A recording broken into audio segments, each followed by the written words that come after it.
Прийшли окупанти до нас в Україну, форма новенька, воєнні машини та трохи поплавився їх інвентар. Байрактар, Байрактар. Російські танкісти сховались в кущі, щоб лаптем посьорбати довбані щі, та трохи у чах перегрівся навар. Байрактар, Байрактар. Приперли зі сходу до нас барани для восстановлення великої страни. Найкращий пастух баранячих отар. Байрактар, Байрактар.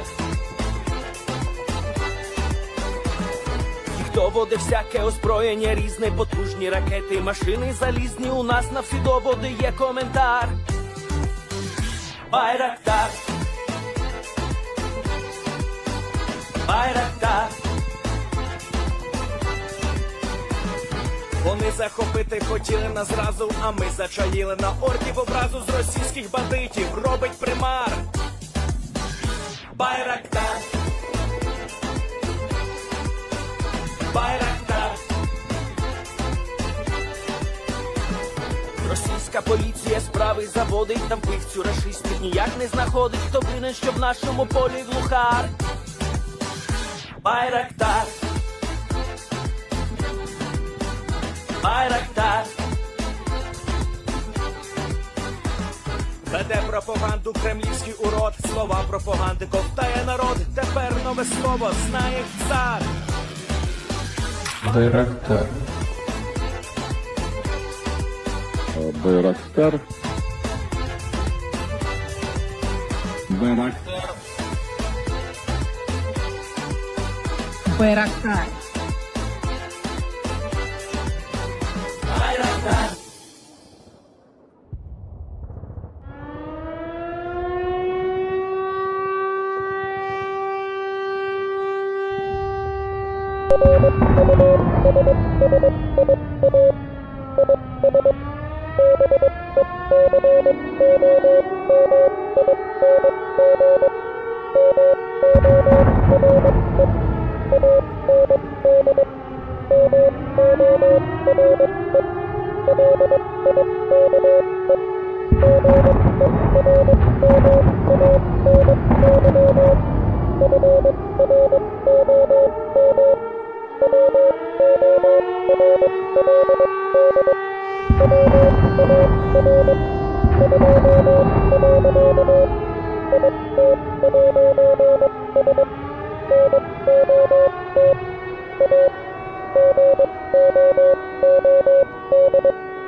Yes. The Leaf Spring Army sends its regards.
Hello, everyone. I'm the Enforcer, and I'm accompanied by Enforcer Matt. And good evening, people of the LSA. It's Enforcer Matt. He's hanging in there. And also, welcome back to day 903 of the news. And it's good to see you all once again. And luckily, Ukraine was able to pull off a massive drone attack today. It's record-setting, actually. And it's good to see you all once again. And, of course, we're going to be covering the past 24 hours of the news of the war in Ukraine. But I will have to say this very quickly. While Matthew is with me here in the intro, Matthew is probably not going to be having that active of a role live on air tonight talking during the stream because he actually has a little bit of a low-grade fever right now. I got to say a huge credit to him for being here. He didn't have to be here tonight, but he wanted to be because we have such a massive influx of viewers now. We're getting into the tens of thousands every single day. Matthew wanted to make sure that the chat could be moderated and things ran smoothly. And so everyone, please give a huge... I'm glad to be here, man. I'm glad to be here. It was a miracle I was allowed to be here right now because of this fever I'm having, but I'm hanging in there, man. Everything for the LSA. What we do for the LSA, it's just tremendous. And I gotta say, it really is tremendous that Matthew's here. An absolute legend and a powerhouse. Put an LSA in the chat if you agree. But beyond that, we have loads of massive news to cover tonight, as Ukraine has continued to steamroll through the Kursk Oblast, taking more areas around Koronevo and also starting to move through the Seym area south of the Seym River. We were also able to hear of massive news of a Russian friendly fire incident that happened in the area of Lvov that ended up resulting in a huge loss of Russian armed forces within this area. Not only that, but we also got to see that within the area further towards the west, and particularly towards Kursk itself, it seems as though the Ukrainians have run into their first heavy resistance seen so far, as a Ukrainian column advancing down the highway was ambushed today, resulting in some losses. Once again, giving us an idea that at least some elements of the Russian army are beginning to arrive, and slowing actions are now commencing, at least within the axes advancing on Kursk from the R200 highway.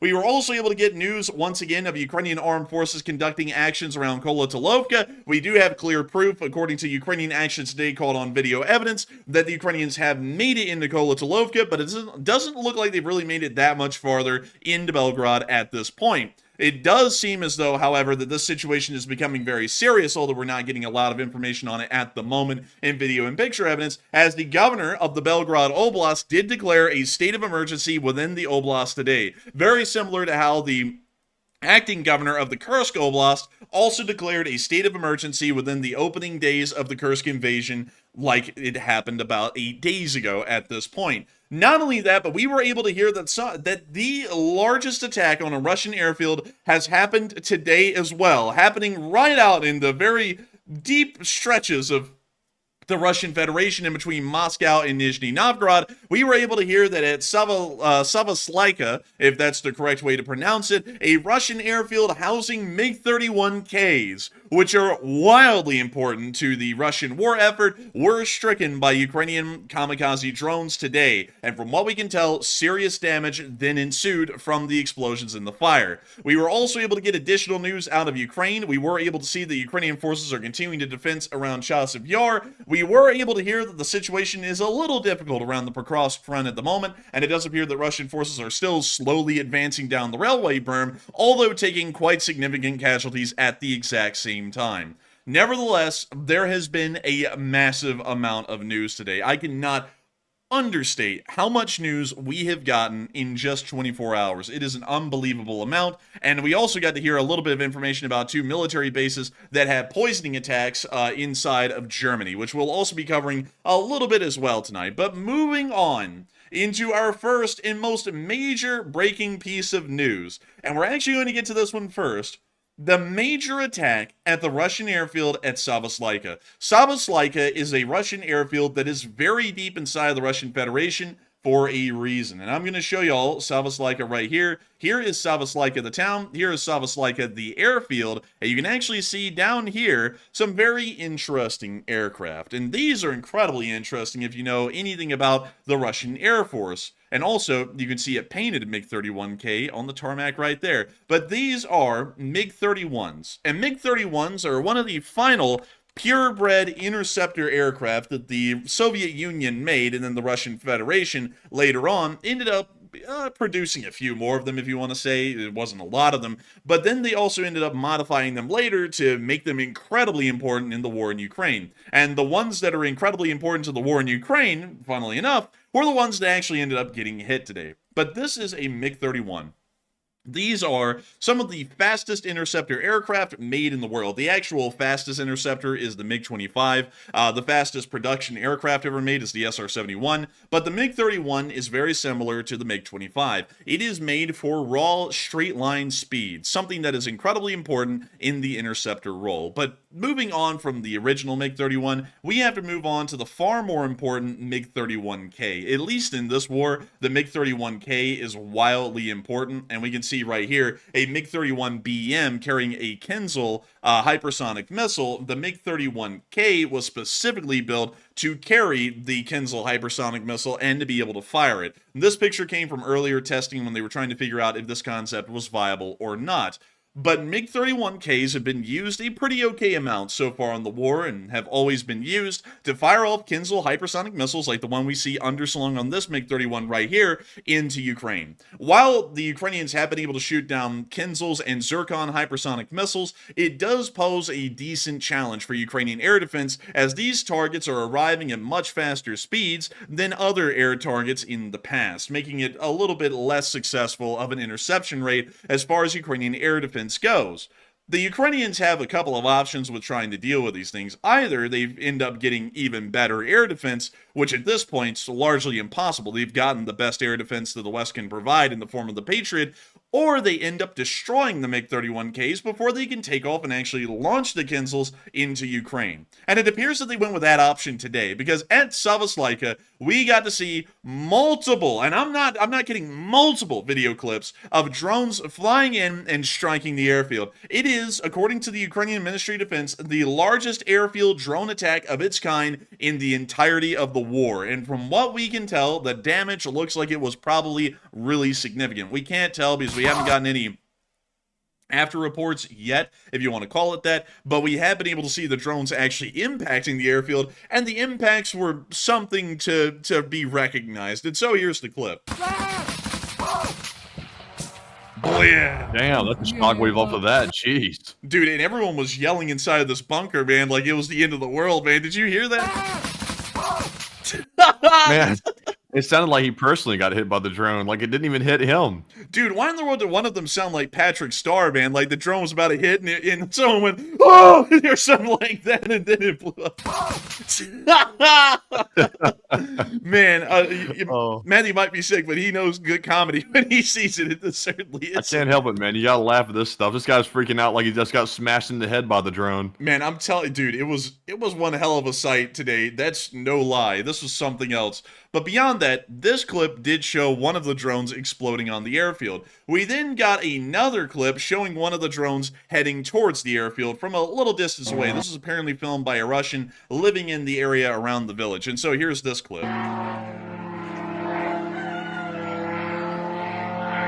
Rlysk, and we hear the drone just kind of whizzing over. You would be thinking that's flying overhead right now, but actually it's flying over right now. And there it goes.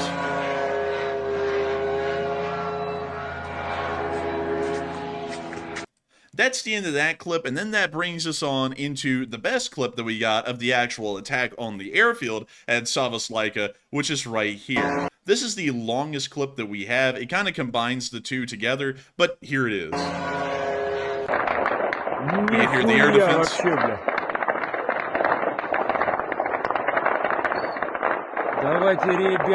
You see the ground air defense firing up at the drone.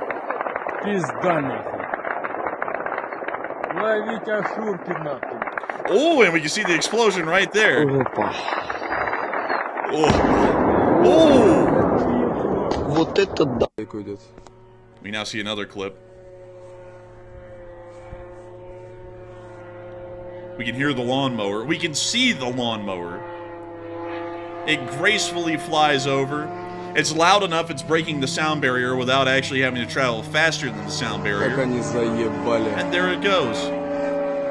on to glorious victory. And victory it did have, because from what we can understand on the 5-second clip, the bunker that we saw, and I'll take y'all back to Savas, I don't know why I left so quickly out here on this clip, but apparently from what we know, the bunker that was being used on that one clip of the attack on Savas was somewhere over here in this little area. And you can actually see some of the bunkers that they actually built right there. We are believing that it's one of those, because you could see the little crop up areas right here where there's some kind of like aluminum, kind of like a lean-to kind of a structure on that area of the tarmac, and the explosion happened somewhere within here. And so from what we know, there probably were MiG-31Ks in this area that ended up getting hit, and the airfield may have ended up suffering some very serious damage, at least as far as the actual aircraft wing or aircraft brigade that is stationed out of this area. From what we know, the explosion didn't hit into the servicing area over here on the western end, or the kind of like the central western end of Savas, and also we didn't see any explosions happening down here either, where we see the MiG-31s on satellite picture. But we are going to be waiting to see if we get any good confirmation of a MiG-31K destroyed, because so far we know that the Ukrainians have been able to claim some pretty high-end trophy losses on the Russian Federation. For example, 2 Su-57 airframes completely destroyed, the first stealth aircraft in the world to be destroyed in a war, which is pretty shocking in its own right, and the MiG-31K may actually be the first hypersonic missile transport that has ever been destroyed in history as well, if that can be confirmed after today. But still, the attack was incredibly large, it was very significant, and it appears that the Ukrainians are already lauding this as a massive success, leading us to believe that, at least according to intelligence that they have, the Russians probably did end up taking some very significant losses here at Savas. But with that, it's time for us to move on a little bit closer to the ongoing battle in Kursk, or the Battle of Kursk, as a lot of people have liked to dub it. But moving on down into the area of Voronezh, we also got to hear that an airbase was hit down here. Apparently, according to our information, the Ukrainians hit Baltimore. Now, I don't want to scare anyone who's from Baltimore here watching the channel. It wasn't your hometown of Baltimore here in America. It was the airfield called Baltimore, south of Voronezh. And that airfield, if I zoom in here, is at Voronezh right here. And Baltimore, from what we understand, is this area down here. And you can actually see the marker right here at Baltimore. Look at that. And apparently, the Ukrainians struck this airfield, which is actually being used at this moment by the Russian Air Force. We believe that there are Su-34s at this airfield. It looks as though the Ukrainians are trying to knock out the Su-34s that are here, so that way they cannot be used against the Ukrainian armed forces that are currently fighting in the Battle of Kursk. But still, it is very nice to see that the Ukrainians are conducting a pretty broad air campaign against the Russians and trying to knock out the Air Force before it can ever take flight again. A very good thing to see. But moving on out of Voronezh, and moving on from Savas in between Moscow and Nizhny Novgorod, we also got to see that the Ukrainians were doing a hell of a good amount of work today within Kursk. There was a large amount of land taken. In fact, we would say that the Ukrainians have certainly added a lot to the controlled territories that they have, especially in the Koronevo-Snagost front, south of the Seym River. It looks as though they are beginning to rapidly advance in this area, and Russian defenses may have collapsed the very little that they had at this moment. However, in other areas, we are starting to hear that Russian brigades are beginning to arrive and beginning to move up into the front in full strength, and it does seem as though Ukrainian forces are meeting slightly heavier resistance in these areas and taking some losses because of that. But moving on into the area around Glushkovo, I want to point this out to y'all because this is something that we talked about yesterday. The Ukrainians probably have a pretty decent plan to take everything south of the Seym. That is something that we're fairly certain about at this point, because it poses a good natural barrier in between the Russians further north and the Ukrainians further south, meaning that they can capture this area, secure an entire flank, and they don't have to worry about a possible Russian counterattack coming sometime later, because they would get a lot of heads up on that. And not only that, it would require a lot of special equipment, and there would usually possibly be a decent amount of choke points where they could target the Russians and try and wipe them out.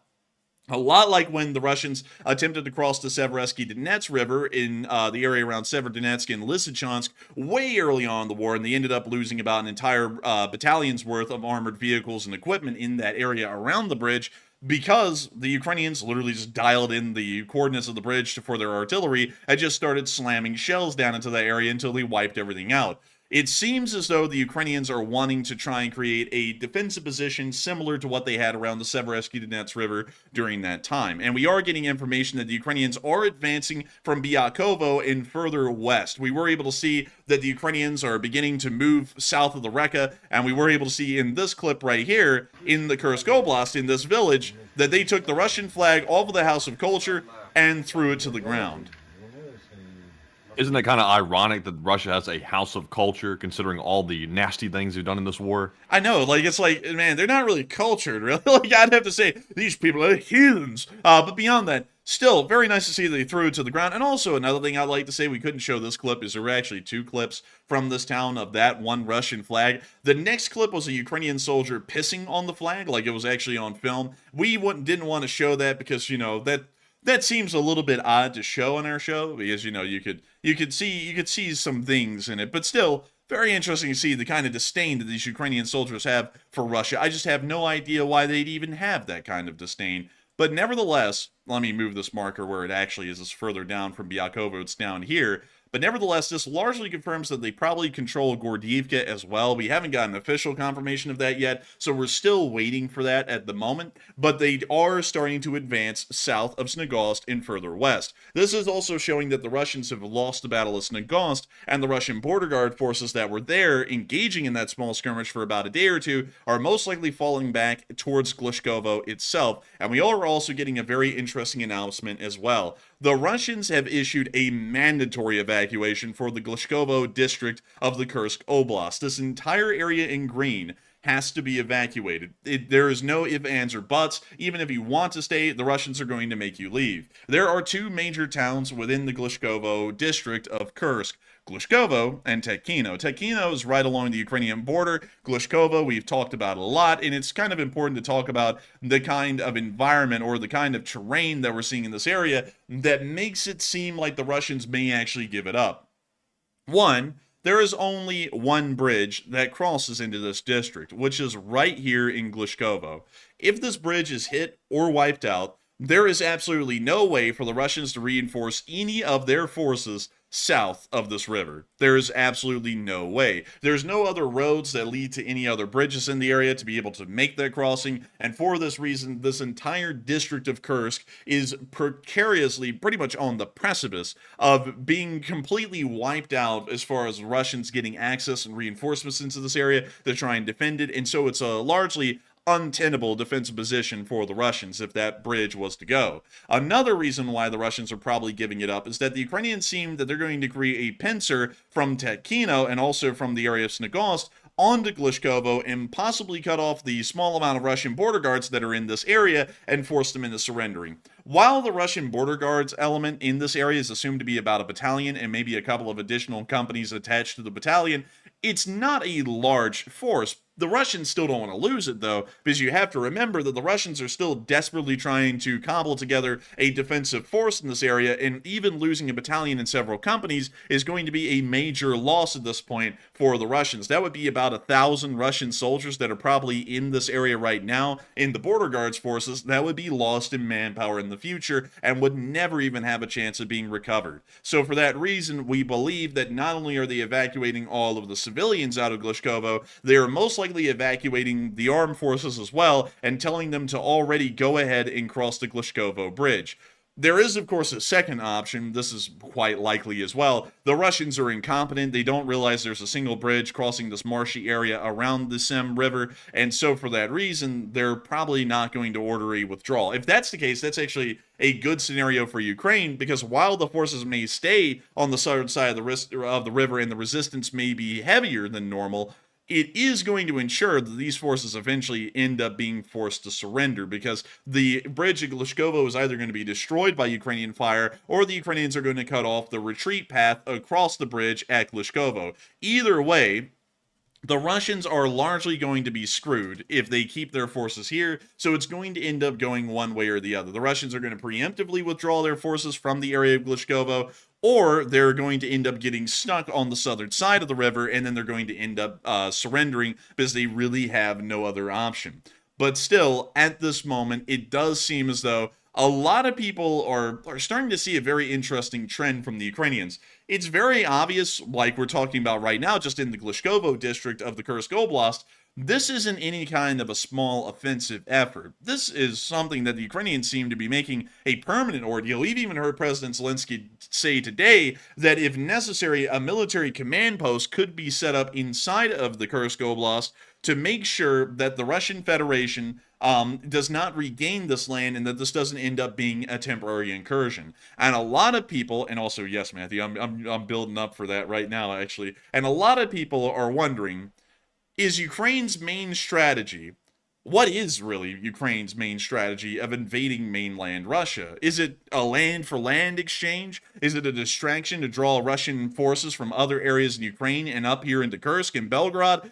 Do they want to go to Moscow? What do they want to do? Like, they looks like they're going to be here for a very long time. We've been saying that on this channel, but a lot of people out there in the world are beginning to understand this is no temporary incursion by any means. This isn't a free Russian army kind of an incursion. This is a permanent frontline offensive, an invasion into Russia, and it doesn't look like Ukraine is going anywhere anytime soon. And so a lot of people are starting to hypothesize, what is Ukraine's main strategy behind this? What are they wanting to do with this offensive? And Matthew, what are people thinking? What are you thinking about this as well? All right, so the big question that we're all wondering, what do you believe is Ukraine's strategy by invading mainland Russia? About 41% said a land-for-land exchange, while 36% said a distraction to make some frontline gains, and 12% said they want to go all the way to Moscow.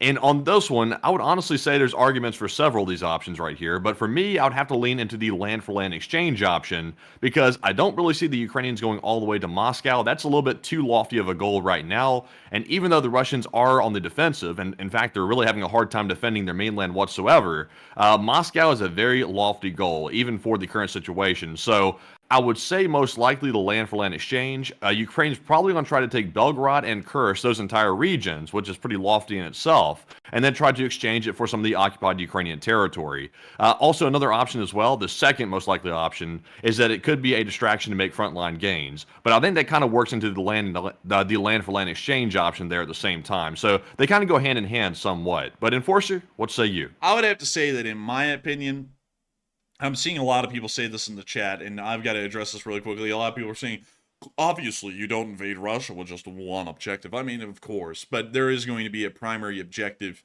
in this offensive somewhere. Like, the main reason why they do it, there's got to be one. Because while every single offensive, to put this out there, has a million objectives. I mean, it really does. There's a million reasons to conduct an offensive whenever an offensive is conducted.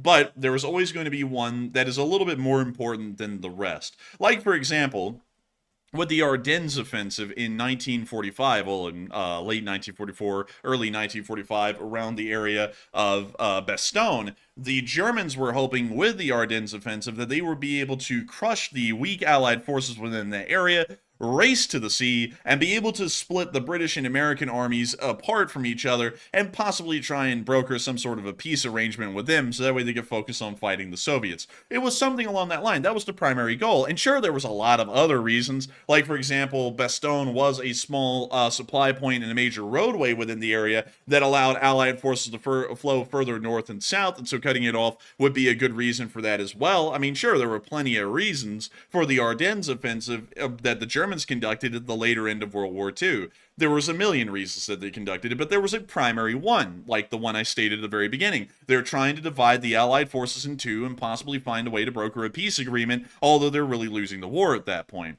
But beyond that, there was still one major goal. And if I had to say that there was one major goal that we could see that was happening within the Kursk Oblast, I would generally have to say it's probably a land-for-land exchange. It seems as though the Ukrainians are very adamant on taking ground. Now, if they were wanting to just distract Russian forces, they wouldn't be intent on taking ground. They would be intent on threatening strategic sites within the Kursk Oblast. For example, the Kursk nuclear power plant and the city of Kursk as well. But to be entirely honest with y'all, we're not really seeing an advance by the Ukrainians deep into the area. Now, we do show that the Ukrainians are at Kromsky-Byky, which is true. They are currently there at the moment. And the Ukrainians are at Lyubomovka, and that is currently true at the moment as well, from what we can confirm here on this channel. but we haven't really seen them advance farther into the Kursk Oblast. They're really starting to spread out wider. They're starting to head into the area south of the Seym River, and they're also starting to head south into the Belovsky district of Kursk. So it's becoming a much wider offensive than it is a deeper offensive. And this is starting to give us the idea that the Ukrainians aren't necessarily maybe going for their primary objective of doing, say, something to distract the Russian forces in their entirety. They're trying to gain ground and gain a lot of it. It doesn't matter whether there's the city of Kursk in that amount of ground or a nuclear power plant in that amount of ground. It seems as though all that matters to them is that they're able to get a bulk amount of land the quickest and easiest way possible inside of Russia. And so for that reason, that would lead me to believe that they're wanting to do a land-for-land exchange in the future. That's what I would believe, because if they wanted to try and really threaten the Russians and really draw a lot of forces up into this area, they would be directly threatening Kurchatov and Kursk right now. They wouldn't have distracted themselves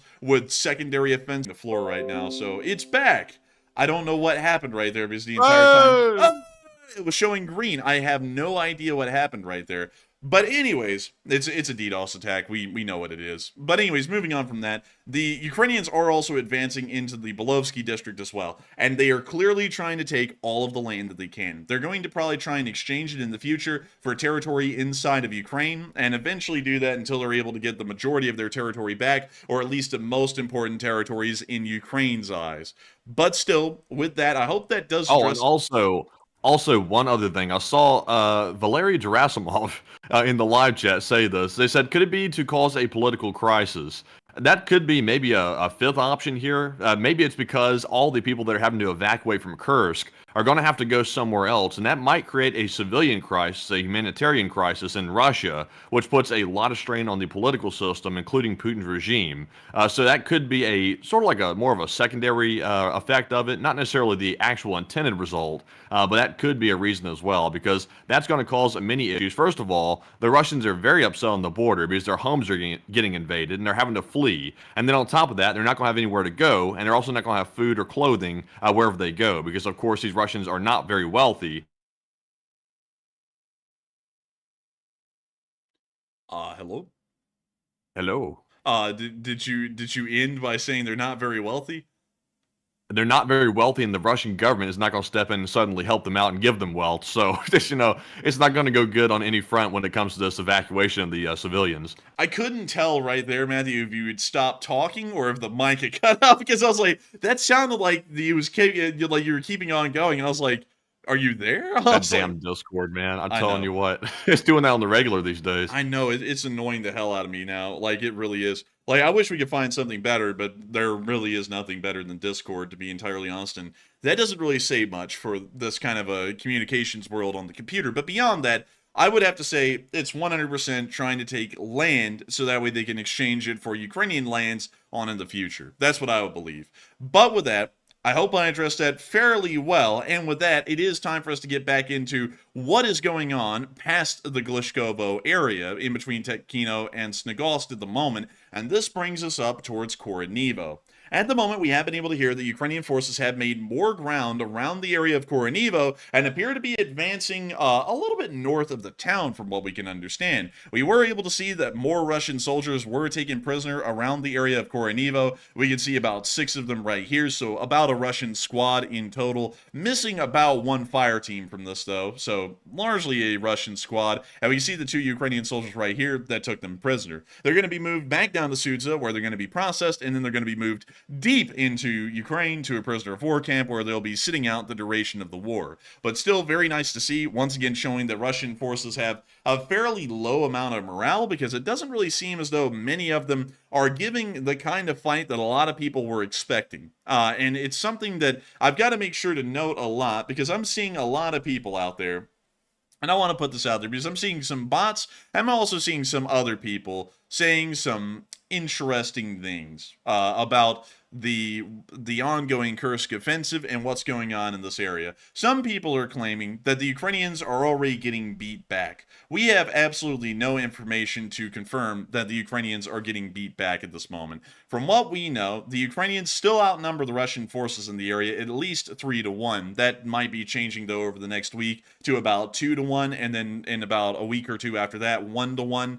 So it looks like the Ukrainians' offensive abilities will start to wind on down after this week or about the next 5 days or so. But it seems as though the Ukrainians are still doing quite well. A lot of people are starting to say something, and we're going to get to it here in a little bit, that the Ukrainians are getting their asses beat and they're falling back because one convoy ended up getting hit heavily today, and it looks like they took a decent amount of losses. We'll get to that in a little bit. And also, a Ukrainian striker was captured somewhere around Belitsa, further south in the Belovsky district, which was also taken picture of by the Russians today. In total, from what we know, the Ukrainians have lost a very small amount of forces, maybe a few companies worth. It's hardly even a battalion, and considering that we're talking about multiple brigades, and these brigades have 12 battalions each, and each battalion has maybe 8 or 9 companies inside of it, it is a little ridiculous to say that the losses of about 2 companies worth of vehicles and maybe manpower is beating the Ukrainians back. It makes absolutely no sense as a statement, and I've been seeing that a lot today in our comments section. I don't know what's up with people. I don't know if they just drink Russian propaganda Kool-Aid every once in a while and then flat out believe it, because from what we can tell, the Ukrainian offensive is doing really damn good, and I'll show you all some video evidence here to even further that here in a second. Moving on down to Lyubomovka, though, we did get to see that the Ukrainians, at least in this Lyubomovka, are in clear control and threw a Russian flag off the top of the House of Culture within Lyubomovka, and so here's that clip as well.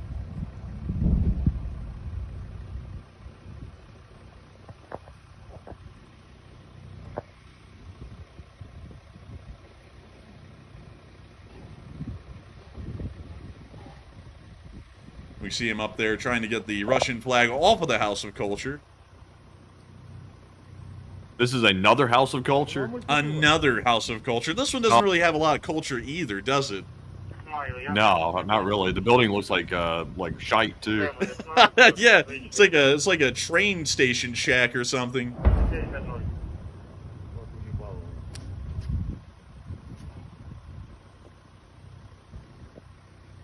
We see him floating the flag of Russia to the ground where it sits right in front of the Palace of Culture, the Culture House.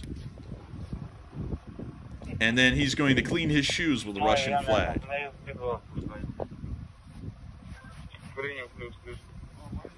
One thing's for certain, the Ukrainians will always have clean boots while Russian flags are lurking nearby. Man, 100%, man. The best floor mat you've ever seen. It's an impressive one. It cleans the shoes quite well. But moving on from this little bit of news in the Koronevo front, let me take y'all up here. We're going to skip this one for just a second. An Su-34 was shot down near Rlysk today. We'll get back to that in just a second. But I want to show y'all this because a lot of people have been saying, oh, the Ukrainians, they're getting beat back. Oh, my goodness. And then I saw some more bots come in right there and saying things like, you tell us that the Ukrainians are doing well, but then you don't show proof. I'm going to show y'all proof, all right?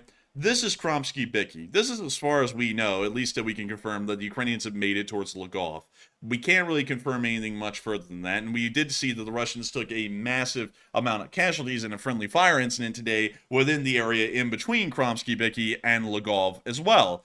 But interestingly enough, this really bizarre video came out today, and from what we can tell, and I want to quickly move y'all up here to this, you can see right here, this road is lined with trees. I want to make that very clear right here. It has a lot of trees down most of its length heading up towards Lvov. Some areas don't have trees, but most of it does. Now, this is something interesting. From what we see here, we see a small paved road. This is also a small paved road, a 2-lane road that appears to not really be that well maintained throughout most of it. And we can see right here that this Ukrainian vehicle is sitting on this road, surrounded by trees, most likely north of Kromsky-Byky, and y'all are about to see a Ukrainian soldier return with a sign that is pretty interesting. And this is giving us an idea that maybe the Ukrainians have made it farther than we're actually letting on. So here's the clip. See them waiting here. We hear the door open. Now you see this Ukrainian soldier running down. We're assuming that's towards Lvov, And y'all will see why in a second. It's me, Jenny. He's got the leaving Lgov sign in his hand. Oh, look at that. Like he just unscrewed it from the road sign and he ran away with it. So I wanna let y'all know this, because this is something that maybe folks don't know about Eastern European towns, especially ones that were in the former Soviet Union. They put up these signs like this. There are two of them. There's one that just says the name of the town, like this right here, Lgov, when you're entering the town. But if you're driving out of the town, they then have another sign that has the name of the town, but a big red line through it, which signifies that you're leaving the town of Lgov. Now, to get one of these signs like this, you would have to have made it to the very outskirts of the town of Lgov, which is all the way up here. You would have had to have made it somewhere about right here on this road.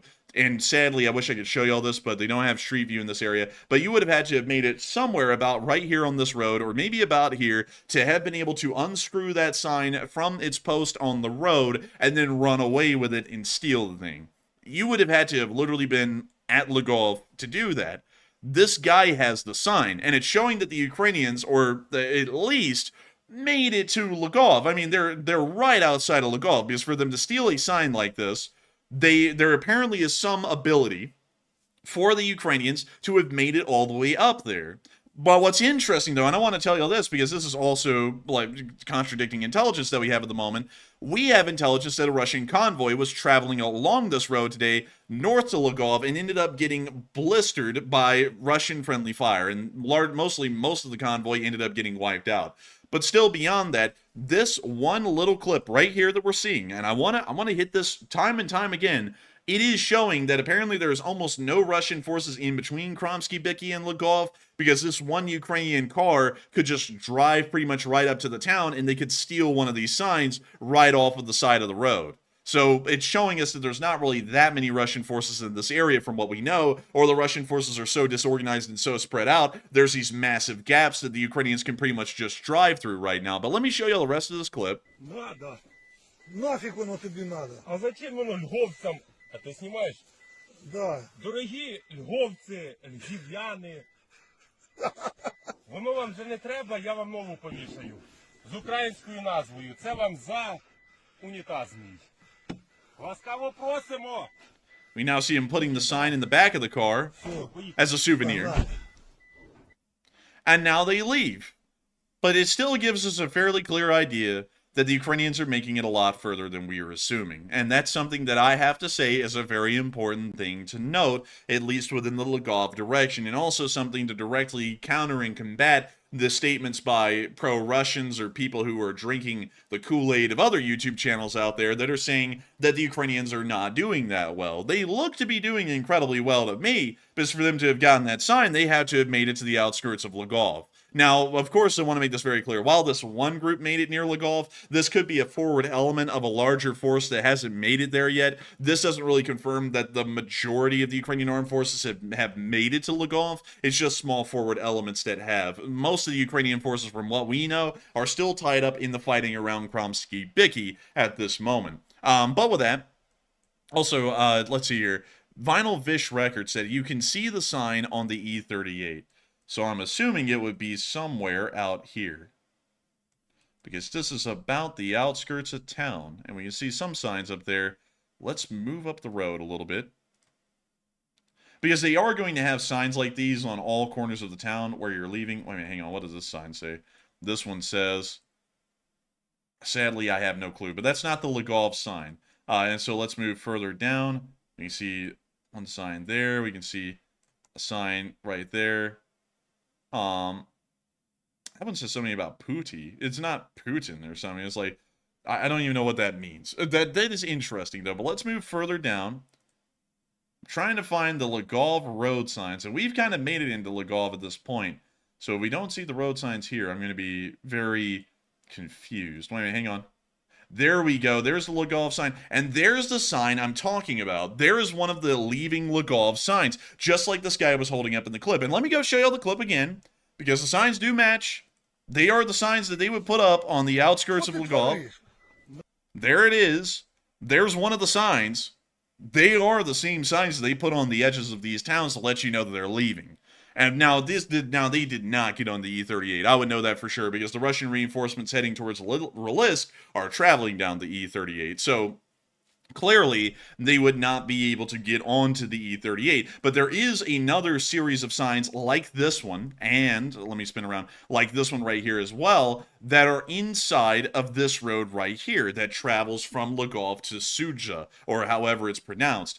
That's the sign they probably took. But still, I want to put that out there because it's good to counter information that's coming out that seems to be untrue. And there was also a unconfirmed rumor that apparently Ukrainian airborne assault troops actually landed at Lvov. We cannot confirm that at all, so I'm not even reporting that as actual fact on this channel. But we did get to hear some kind of a rumor stating that, but then we never saw any backup or corroboration for that later on. So we dismissed that as hearsay at the moment until we get further information.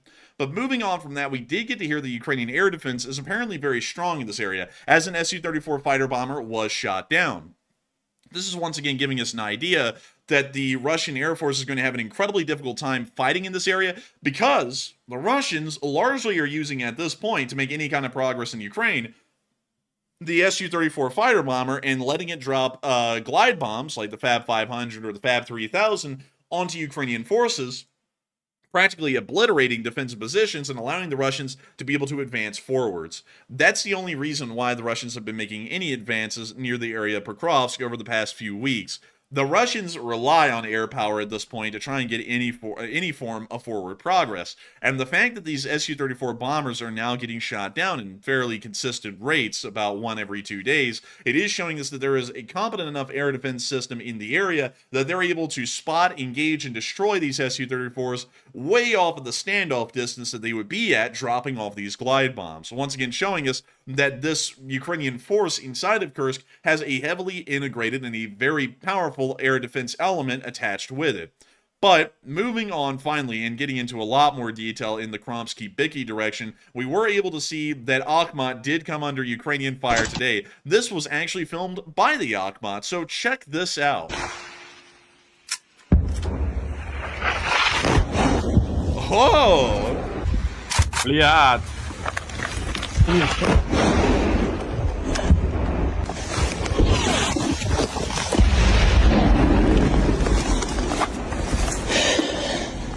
I like how they're hiding under a knocked out T-80BV. They're one of the Russian T-80BVs that didn't do so well so far. We believe that these guys are around Koronevo because we've been getting reports of them surrendering around Koronevo for the time being. So from what we understand, the Akhmat is finally having to fight almost 20 miles or so inside of Kursk. They were actually on the border initially, but of course, they clocked out for lunch. They're finally back off the lunch break, and it looks as though they wish they were still on the lunch break. Things are not going well in this area, and apparently, they're going very badly, because according to information that we got today, we heard that the Russians ended up conducting a substantial amount of friendly fire. Now, to give you all the information that we have, this is a Telegram post or a compilation more so, but apparently, the Russians were using some Ka-52s and Mi-28s in the area to try and isolate and destroy Ukrainian forces that were around the Koronevo area. But they noticed something that was really shocking. They noticed a Ukrainian convoy that was traveling north from Koronevo straight towards Lvov completely unopposed. And the Russian helicopters just knew that they were the last line of defense in between the city of Lvov and these vicious, bloodthirsty Ukrainians that were advancing up the highway. The Russian helicopter, the Mi-28 and the Ka-52 that were in the area, opened fired onto these vehicles with laser-guided missiles and wire-guided missiles from where we stand, but mostly Atakas. They ended up wiping out pretty much the entirety of the convoy, and it was a massive success. The Ukrainian advance to Lvov was stopped. The Russians were heroes. And then the radios lit up, and it turns out that they didn't hit a Ukrainian convoy going to Lvov. They actually hit an entire Russian convoy that was retreating from Koronevo at that time, and the Russian helicopter pilots had not gotten any communications telling them there was a huge convoy heading towards Lvov, and the ground forces also didn't hear anything about the helicopters operating in the area either. So largely, everyone just didn't communicate with each other, and they ended up blowing up their own convoy. Now, many people didn't believe this when I put this out today in the video. Of course, the Russian bots were at it trying to discredit the story, going, oh, this is bullshit. You didn't show any video or picture evidence like you always say you do on this channel. This is lies, although we did show picture evidence, and that also counts as evidence as well. Well, now the bots will seethe and cry because we actually have a video of the slaughter from an Mi-28 gun cam. So here it is. Check this out. There's one of the Russian trucks on that road. There goes the Avdiivka right there, and it's going to slam right into the side of that truck. And impact any second now. And right here. And dead on hit. Damn, okay, we got the devil in the helicopter. Man, so now they're seeing the next vehicle up in the convoy. Once again, remember, these are all Russian vehicles. Okay, that was we're going to turn that down now because the devil and also the devil's sirens are playing in the audio here. But we see them fire another Avdiivka, this one traveling right up to the next vehicle in the convoy, which appears to maybe be a BTR of some kind, but it's about to be nothing because the Avdiivka is going to slam right into it and destroy it. We can now see, according to the gun cam, the helicopter is tilting far left and most likely starting to move its way out of the area. We can see the two Russian vehicles right here that were slammed by the Avdiivka missiles. The retreating forces were completely wiped out by their own side.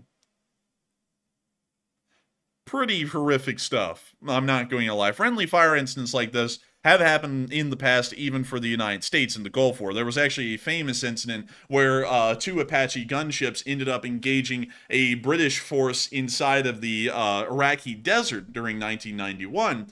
Ended up pretty much wiping out the entire group, and then right at the end of wiping them out and even shooting anyone who was trying to run from the area, they then got the report to stop firing, cease fire, because they were actually firing on the friendly forces. There had been a lack of communication, and not only that, the Apache pilots, from what was understood at the time, if I'm remembering the story correctly, were negligent in identifying friendly forces, because if they had observed it a little bit more carefully, they would have clearly understood and observed that those were British forces on the ground. They were not Iraqi, but nevertheless the incident did happen.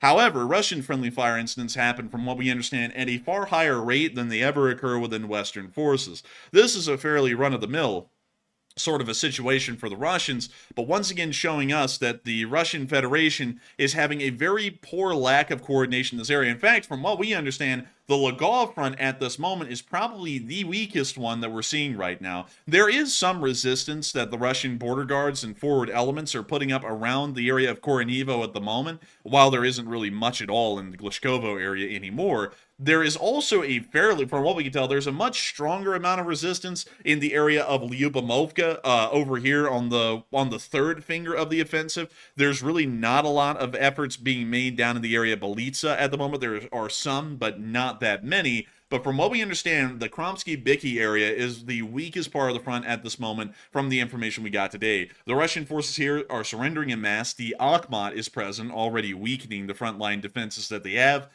We also understand that there's a decent amount of prisoners who are coming from this area. And not only that, the Russian forces apparently are so stretched in this area that the Ukrainians are able to pretty much just drive right up the highway, I guess past that Russian column today, or that Russian convoy, and then just steal a road sign from Lvov and then drive right back. So from what we understand, this area is in absolute chaos heading towards Lvov, and it is entirely possible that the Ukrainians will probably make a lot more advances in this direction than they are going to in any other. And this kind of begs the question, do you think the Ukraine's invasion of Russia is going to last for months? It seems like it certainly will. I mean, it looks like the Ukrainians are actually having a good run of the mill at the moment in the entirety of the oblast. And not only that, we got to move on down into Belgorod in a minute and talk about what's going on down there, at least off of the very little information that we're getting. Because all of it's giving us a bit of a picture. The Ukrainians might be here to stay for an incredibly long time. And it really begs the question, how long is that going to be? And Matthew, what are folks saying about that? And what are you thinking about that as well? Do you think it's going to be months, weeks? Is it going to be forever? How long is it going to be? And what are folks thinking about that as well? So it looks like 59% of the audience said yes, it will last for months, while 14% said no, it'll probably last for mere weeks, and 13% said it will become permanent. And on this one, it's a little bit tough to tell because right now we're still kind of guessing at what Ukraine's actual objective is here. Like I said, I think it's a land-for-land exchange. That's probably what their objective is. So this could become permanent until Ukraine decides to trade with Russia for some of the occupied territories. I'm actually with the 13%. I don't think the Ukrainians are going anywhere, and I think this is going to last a lot longer longer than months. It'll probably end up being years because it doesn't look like the Russians can push them out, and it looks like the Ukrainians are going even further into Russian territory. So I'm actually with the minority here, the 13%. But Enforcer, what say you? I would have to say that, in my opinion, I believe that they may actually be here for an incredibly long amount of time. They're taking such a large amount of territory, there's no way that they would give this up and leave in just a mere few weeks. And I don't think they'll be giving it up in a mere few months. I believe that this probably will be a permanent incursion, constantly requiring a large amount of Russian combat power to be inside of Russia instead of inside of Ukraine, which is a very big thing for the Ukrainians. And especially if they dig in and start to heavily defend and fortify this area, the Russians are going to have really no way to send the Ukrainians running back across the border, so that way they can focus their attentions once again entirely inside of Ukraine. So going off of that, I think that I will also have to go with a very small amount of people who are saying that it probably will end up being permanent, because that's what it's seeming to be, to me, at least at the moment, with what we're seeing. And so that, I hope that does address that fairly well, at least in my opinion. And with that, we're now going to be moving on a little bit further down and into the central area of the around Suja. I'm trying to figure out how to pronounce that still. A lot of people keep on telling me. Yeah, that's what I say, but then everyone keeps on going, no, it's Suja or something like that, and so I gotta try and find out, is it Soulja Boy or something like that? I don't really know. But anyways, we did get to see that more prisoners are being taken in the Kursk area, and oh by golly, have a holly jolly Christmas. Can we get that, like, really quickly? Let's see if it will load.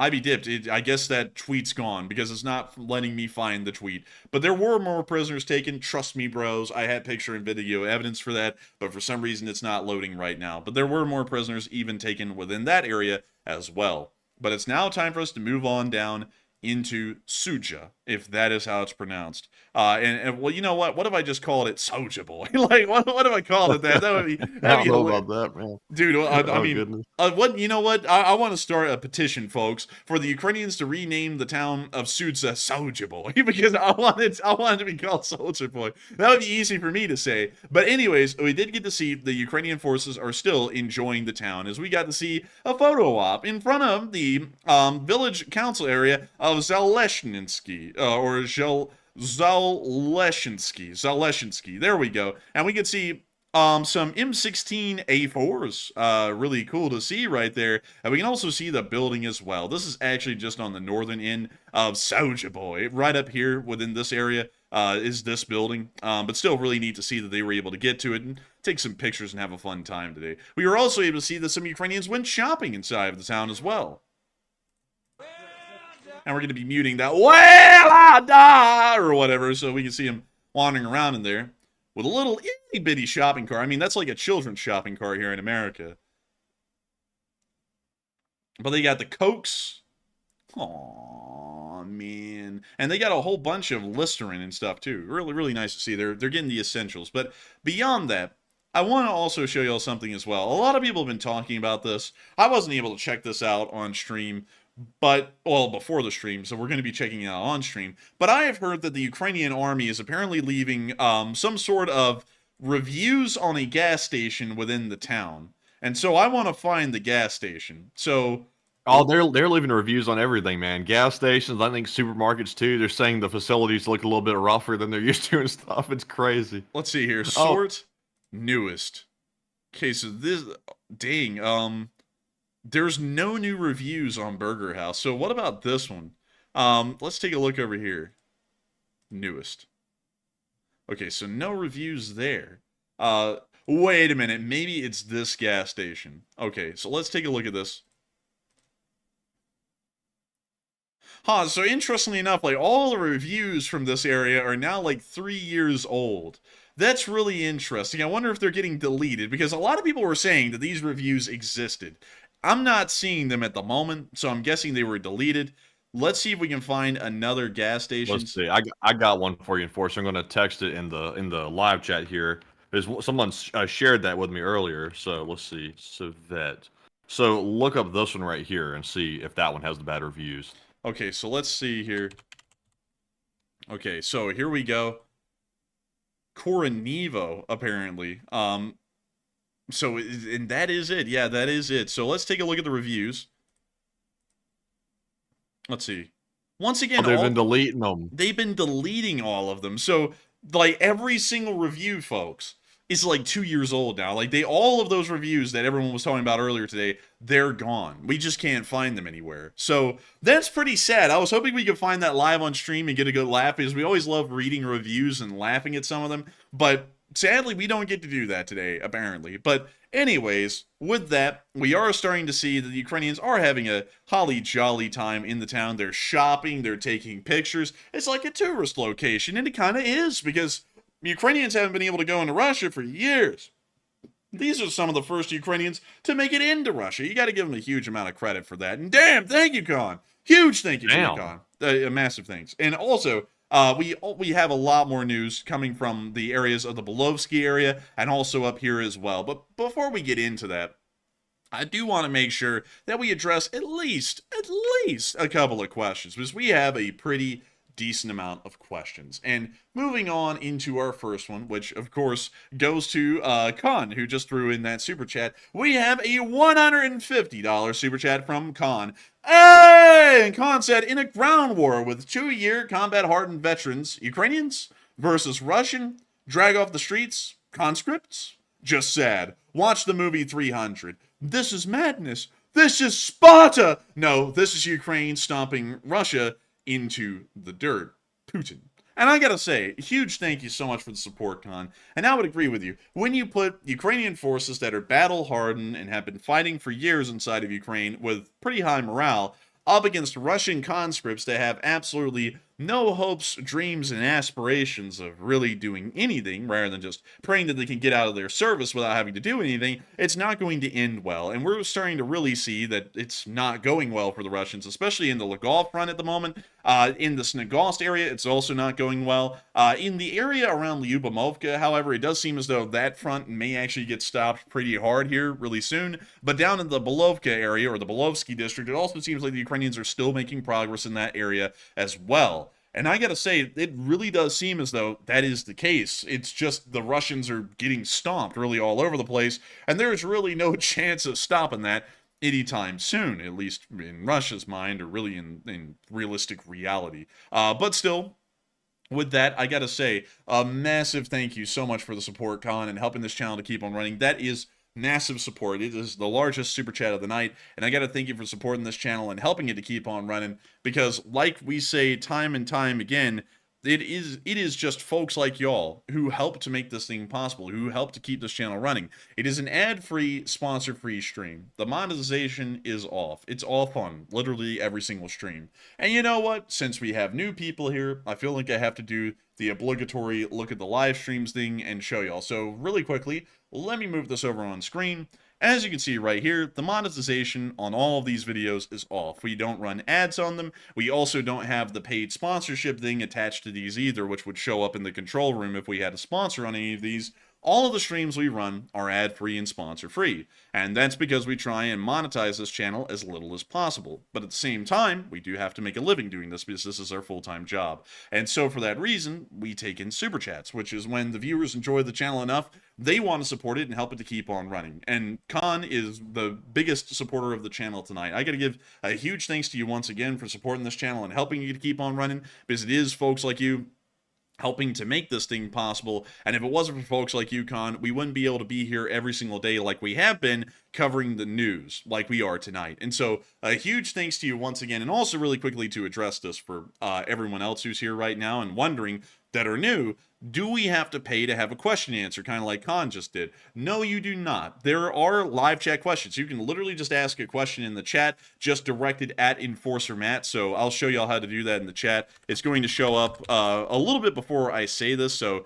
just watch. I put at Enforcer Matt in the chat just like that, and then you type your question after you type that in, and then that will make sure that Matthew can see your question and then put it into our spreadsheet. So either in the future, later on in the stream, after we get through all the super chats, we then move into some live chat questions, or a super chatter sponsors a live chat question, meaning that we address their super chat, thank them for the support, and we also get to grab a live chat from the live chat. So I hope that addresses that fairly well for people who are new. You do not have to support the channel a single cent if you don't want to, or if you can't. Like, you do not have to support this channel at all, even if you have the means to do so. You can sit back and watch it. It's entirely free to watch. You don't have to worry about support if you're strapped for cash, or if you really just don't feel like you want to support a YouTube channel. Don't worry about it at all. We run this channel where it's ad-free and sponsor-free. Of course, we have to make a living doing this, and so super chats are a bit of a necessity at the end of the day. But at the same time, never support the channel if you're strapped for cash or if you really don't want to, because that, we're not wanting people to feel pressured that they have to support the channel. But anyways, with that, huge thanks to you once again for the support, Con. I hope that does address that incredibly well, and thank you once again for being the largest support of the night and helping this channel to keep on running. And with that, I was actually told by Matthew he is good enough to actually get to the next one, and so that we're on to the next one. All right, so our next super chat here is going to go to Howard Mendelson. And thank you very much, Howard, for that $50 support. Very generous, and we appreciate it very much. He said, for my grandparents, who were fortunately, he said, chased out by Stalin. Oh, dang. I hate to hear that, Howard Mendelson. And I'm guessing if they were chased out by Stalin, there's a few groups that were actually chased out by Stalin. There were the Ukrainian Cossacks. There were also the Jews. The Jews actually ended up being treated horrendously under Stalin. That's something that's actually underplayed a lot, is that Stalin was pretty much conducting a smaller scale version of what Hitler was doing to the Jews in the Soviet Union before World War II. A lot of people actually don't know that. But it's something that has to be mentioned a bit because no one really ever brings it up. And interestingly enough, a lot of those Jewish populations were in southern Ukraine, around places like Odessa. Odessa actually had an incredibly large Jewish population before World War II. It was somewhere around 40% of the entire city of Odessa was Jewish. By the end of World War II, that number was about 1.5%. Pretty much the entire population of Odessa that was Jewish was exterminated in the concentration camps during the course of the war and during the course of German occupation, which is a very, very dark part of history. And sadly, the Jews weren't even being treated that well inside of the Soviet Union's Ukraine under the reign of Stalin. But that is something that a lot of people don't know about and a lot of people don't talk about. And it's always wild to me that folks don't, because it's something I would have to say, out of the two sides that you had in World War II in Eastern Europe, the Soviet Union and the Nazi Germans, there really wasn't a good side. Both of them were about equally as evil to the other as the other. It was insane. Like, if you actually know everything, all of the atrocities that Stalin committed under his reign and all of the atrocities that Hitler committed, which everyone always knows, under his reign, honestly, what's crazy is that Stalin actually ended up killing more people. Like, in terms of the overall numbers, I believe Hitler killed about 11 million people through, of course, the horrendous things that the Nazi German government did. But Stalin, I believe, he killed about 17 or 19 million people under his reign in the Soviet Union through all of the purges that were going on, and of course all of the political prisoners that were thrown into the gulags. It's pretty wild to think about something like that. It makes the Eastern Front in World War II a really big gray area, because people always like to root for someone, but it's like, who do you root for in that situation when you have two of the most evil dictators, two of the most evil people really that's ever been seen in world history, fighting a war against each other? Who do you side with at that point? I really say neither. I mean, the enemy of an enemy is a friend, and considering that we were at war with the Germans, the Soviets ended up being a friend of convenience at the time for the Allies, but they were never going to be a long-term friend. But still, with that, I hope that does address that fairly well, at least about the whole reign of Stalin and how people don't really look at the Soviet Union the way they should.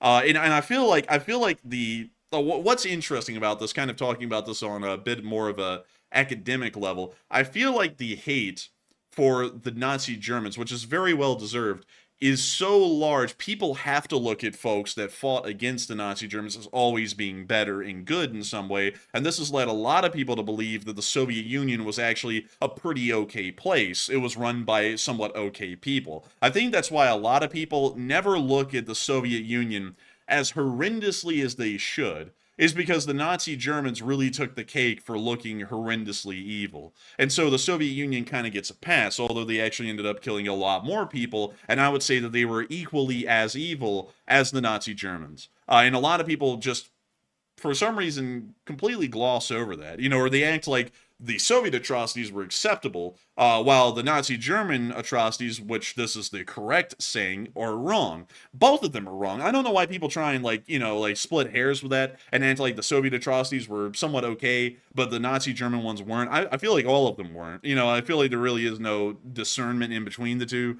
Both of them were horrendous dictatorships with horrendous atrocities and crimes against humanity being conducted inside of them during the entire time.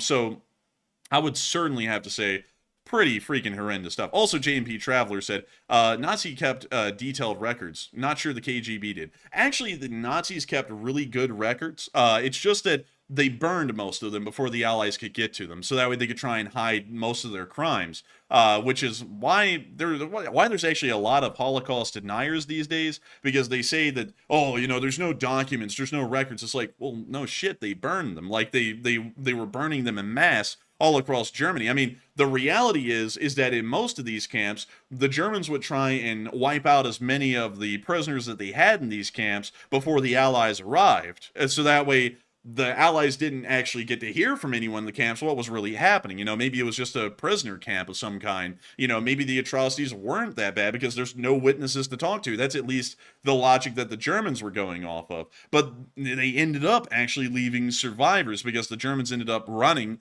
so quickly from the camps because the Allies were approaching. They usually weren't able to kill everyone who was remaining in the camps. And so these survivors would talk about what happened. They would talk about the Sonderkommando, which really no one survived from that, actually. Like, every single Sonderkommando was killed. If y'all don't know about them, that was the true equivalent of living in hell while being alive. I would highly recommend that y'all pull up their stories and read about them, because they were some of the worst that you could ever hear about in that situation. Like, you think you've heard of bad stories until you hear of the Sonderkommando. And to explain a little bit about what they were actually Jewish prisoners in the camps, but they were selected for a special duty role, which their duty role was to guide their own family members, the people they knew, into the chambers and let them be gassed. It's a horrendous thing. And then they also had to clean out the bodies after every single gassing, and it was horrendous. I mean, like, I think if I remember the story correctly, none of them survived. Like, none of them did. And the only recollection of them is from other prisoners that just knew of them and heard the rumors about what they had to do. But it was a terrible story. I mean, it was a horrendous thing. The Soviets did a lot of things that were actually similar, crazily enough, and people just don't talk about it. Like it really aggravates me a lot, because I feel like when people talk about atrocities, you have to look at them fairly. Like, you can't discredit some and then really elevate others. Like, the Nazis' atrocities in Eastern, well, really across all of Europe during World War II, I would say are on the same level as the Soviet atrocities that were conducted before World War II, during World War II, and after World War II. It is abhorrent what both of those sides did, and I hate to hear that your family was run out of the Soviet Union by Stalin. It's a fairly common story, and a lot of Ukrainian Cossacks actually ended up in America because of the Russian Civil War, and then later on because of Stalin in the early reign of the Soviet Union. And so, with that, I hope that does address that well. And also, I'm seeing a lot of people talking about other kinds of horrendous things that happened. There was a lot. And I'm trying to, let's see. Hard to imagine the depths of evil some humans are capable of. It really is. I mean, when you read some of these stories out there in the world about some of the atrocities, I'm not just talking about the ones that the Soviet Union and Germany conducted. I'm talking about what happened back in Cambodia with Pol Pot. I'm talking about atrocities that happen everywhere. The atrocities in the Congo under Leopold II. I mean, atrocities are horrendous to read about. You can really see the kind of depraved depths that humanity can go into in those kinds of moments. Luckily, and also Kaltenberg said, don't forget Mao. Mao is legitimately the worst in terms of numbers killed. Mao killed more people than Stalin and Hitler combined in his reign of China. So I would say, by the numbers, Mao is actually the worst, because usually I try and, all of them are equally evil, obviously, but usually I stratify the horrificness of these atrocities by the amount of people who ended up dying because of them. And for that reason, Mao Zedong, or Mao Zedong, actually ends up pretty much beating out everyone in the world combined for the most part, because he ended up killing about 45 million to 60 million Chinese. The number isn't even accurately known because there were so many people who ended up dying during the Great Famine, at least in China, or the Great Leap Forward as they call it there. But that was a truly horrendous time, an unbelievable one. But still, with that, I hope that kind of addresses that fairly well. We ended up going about all of the terrible atrocities that were committed in evil nations around the world. Well, not evil nations, but really evil times in these nations around the world. But I gotta say, luckily, the Western world usually, like, of course, there were atrocities that happened because atrocities just happen really as a fact of life and a part of history. But luckily, the ones in the West were not as bad as the ones over there. Still, of course, unfortunate and terrible, but still not as bad as the ones that have happened in despotic dictatorships like those. But with that, I hope that does address that fairly well. Huge thank you once again, Howard Mendelson, for the support and helping this channel to keep on running, because it is folks like you who help this channel to keep on running and help this thing to be possible. And with that, we are on to the last question of the segment, and then we're going to be moving back into the rest of the news. All right, so the final super chat of the segment is going to go to Rick Clay, who's a longtime channel legend, and thank you very much, Rick, for that $50 support. That is massive, and we appreciate it very much. He said, Schwarzkopf Hail Mary to gain ground for future negotiations, and also to draw out Russian forces away from their strong points and to destroy their maneuver units. And Russian forces are experts at fixed defense, but horrible at maneuver in conflict. And Rick Clay, who is Schwarzkopf? I'm just playing with you, Rick. That is actually my favorite general in history, actually. I consider, like, I have a favorite for every era, but really my personal favorite, considering that it's modern era general who was an amazing one at that, just an absolute visionary, really, it was General Schwarzkopf. Love the guy. He was amazing at what he did in the Gulf War. But beyond that, I would say that really it kind of does seem like what Ukraine is doing. They went into an area where they knew the Russians were really weak. They rapidly advanced forward. They're taking as much ground as they can, and they're probably going to try and get it for land negotiations in the future. But I would have to say the Russians really are generally bad at really all kinds of combat, because even defensive combat, they're not really that good at. And I kind of have to give a caveat to that. Generally, everyone excels at the defense. Defensive operations are actually far easier to conduct, at least from a historical perspective, than defensive operations. Most defensive battles end up in defensive victories. Of course, you can give really any example of a World War I battle for the most part, and whoever was on the defending side usually was on the winning side, like the Battle of Verdun. Obviously, the French were on the defending side. The French ended up winning that battle by a little bit. And there's loads others of battle. All of the battles of the Marne, the French were on the defending side. They ended up winning. Any of the battles where the Germans were on the defending side, at least until the very end of the war, they almost always won as well. Defensive battles are just easily winnable ones. Like, for example, the Battle of Waterloo, where Napoleon went up against Arthur Wellesley, who was the Duke of Wellington. Napoleon ended up losing the battle, generally because Wellington just went on the defensive. You can't really lose. Like I'll be entirely honest. If you go on the defensive, it's really hard to lose because the other side is just trying to grind you down, but they're having to put in a lot of effort and a lot more manpower, well, not really manpower, but thinking power to try and beat your defensive. Let me give a couple of other examples of defensive battles that have been won. The invasion of the Soviet Union, Operation Barbarossa. The Soviets would eventually end up winning that because they were largely on the defensive the entire time. The Battle of Gettysburg in the United States pretty much won because, hell, the Union went on the defensive. Another good battle, the Battle of Bunker Hill in Boston. Once again, another victory for the at that point, the Continental Army, because they were on the defensive on Bunker Hill. The British would end up nearly overrunning them, but they would end up retreating, and because the Continental Army was able to hold the heights at Bunker Hill overlooking Boston, the British ended up withdrawing from the port of Boston. So once again, a defensive battle, another victory. It's really tough, actually, and it has to be given a lot of credit when anyone conducts an offensive campaign and they end up winning. That's why it's always so shocking to see things, for example, like the German offensive in World War II into Poland, and they were generally able to take over Poland in just a few months. Really, I think it was less than that. That's pretty impressive from a strategic perspective, from a historic perspective, because battles like that or really campaigns like that are on offensive and they end up winning to that level, they're fairly rare. And let's see, David Cote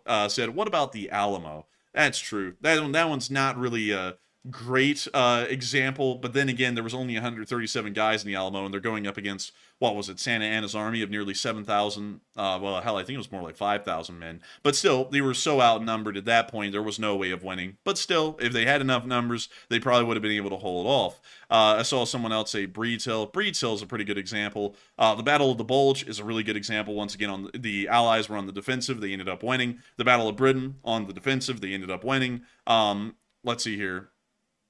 Let's see. And someone said, Elaine Batman said, "Can tell you're super passionate about U.S. history." Absolutely. Like, that's one of my big things that I read about in history is what America's done, because you can get a lot of examples that are American-centric, which is really important if you want to talk about things that America should do. Rorke's Drift down in South Africa, generally, very good example as well. They were wildly outnumbered, and somehow they still ended up winning. The Battle of Isandlwana is also a really interesting example as well, because the Battle of Isandlwana, which happened during the Zulu Wars at that same time, it literally just happened days before Rorke's Drift, was a British offensive into the Zulu land, and they ended up losing. They were literally the only battle in history, that was the Battle of Isandlwana, where they ended up losing to a primitive fighting force. And when I say primitive, the opposing forces, which were the Zulu, were using spears and cowhide shields versus an industrial army with actual artillery support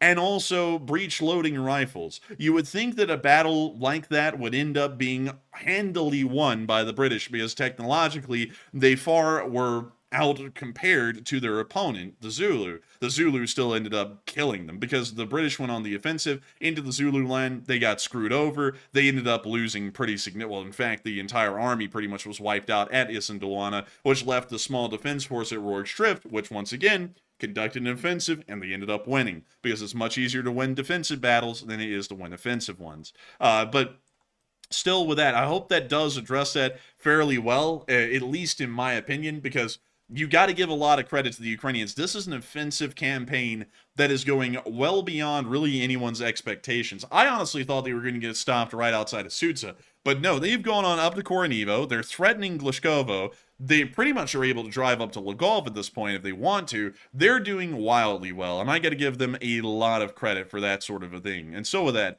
a huge thanks to you once again for the support, Rick Clay, and helping this channel to keep on running. I hope I addressed that incredibly well. And with that, it's time for us to get right back into the news. And also, Elka Sir said, the Zulus did have some guns. They did have some guns, but it wasn't really enough. You know, it's not like the Native American level of guns that were had in, say, the Indian Wars that were happening throughout most of American history. That's something that a lot of people really don't know, and this is something that I always get so annoyed with, is when people say, oh, well, the Native Americans, like, they used the bow and arrow. No, they didn't. Like, really, ever since, like, the mid to late 1700s and onwards, the Native Americans were as well equipped, or sometimes historically even better equipped, than the United States and U.S. settlers. Like, funnily enough, they usually were. And that is something that a lot of people don't know. And also another thing that a lot of people don't know is that most Native Americans, by the turn of the 18th century, moving into the 19th century, they weren't living in longhouses or teepees, for that matter, anymore. Most of them actually were living in log cabins and very similar houses to those of colonists. That's very well documented here in Alabama by state historians, such things as that. And so they actually, like, by the point of the late 1700s, Native Americans, for all intensive purposes, were largely indistinguishable from the United States, or the 13 colonies, as you like to call it, whatever historical point you want to talk about. And so it more so, like, and this kind of shifts the dynamic when you talk about the conflicts that arose in between the growing United States and the Native American tribes. It wasn't necessarily the United States fighting primitive groups like it's usually always portrayed. It actually was a par-on-par fight in the Plains Wars, which happened later, way off in the Midwest, and further beyond in the actual Wild West, if you want to call it that. The Native Americans actually usually outgunned U.S. Army forces because they had repeater rifles. The Army was still using single-shot rifles. So still pretty interesting to note. Something that a lot of people don't know about. That's taught a decent amount in U.S. Army history, because I actually took a class on that in college. It was actually a part of the ROTC there. And I don't know how in the world I got into that, but I did. It was really interesting. And that's also something else that they teach generally in history in college, is that the Native Americans were not, living in teepees, hunting with bow and arrows, and were very, if you want to call it, technologically unadvanced throughout most of American history. They actually were pretty much on par with the U.S. ever since the late 1700s on, which is a very interesting thing. But anyways, moving on from that, I hope I was able to give a little bit of a mention to that whole rabbit hole, that whole side note fairly well, but it is time for us to get on back into the news. And it's time for us to move on into the area that is probably the toughest one that we're seeing right now for Ukrainian forces, which is the third flank, the one heading to Kursk. We're going to start at the bottom and work our way up. We were able to see that another T-80 BVM was captured by Ukraine, and we can see this right here. This is the second T-80 BVM that we've been able to confirm they captured intact. Пробуйте. Да. Але не сильно, не критично. Не критично. Треба лягти ліпше. Іде? And we see them trying to get the T-80 BVM running. Заводьте направо одразу. Хлопці, знімаємося. Запускається? Чую. Давай, направо, одразу направо. And we hear the engine spooling up right there. Really nice sound. It sounds like a jet because it's a jet turbine, actually. Принеси! А принеси прапорів! Дай прапор. Well, you see the Ukrainians hopping back in their Humvee, and now they're on the road with the T-80 BVM in tow behind them.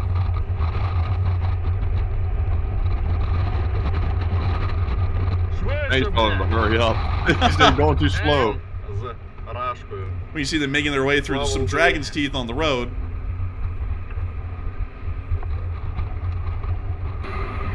Проїжджаємо кордон з рашкою. Слава Україні! Перемога буде за нами.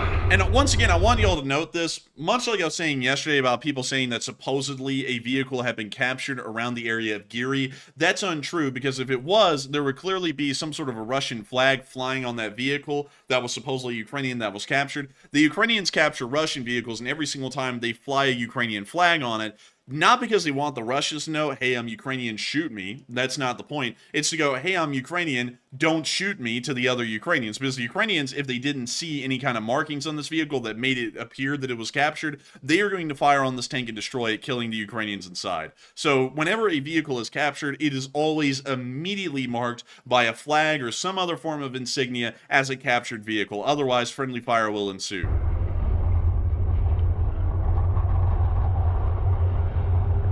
And we see them here driving through the Suja checkpoint on the border.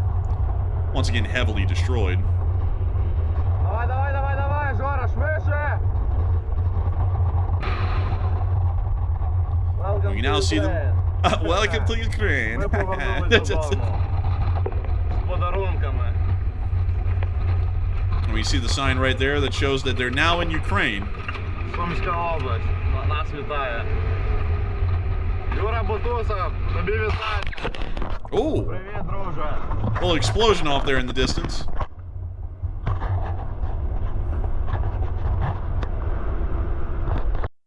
And with that, that's the end of the clip. But really nice to see that the Ukrainians were able to capture a second T-80 BVM today, and once again showing that the Russians are abandoning a lot of equipment. We also got to see the tanks of the 225th Battalion as well, moving through the area further north.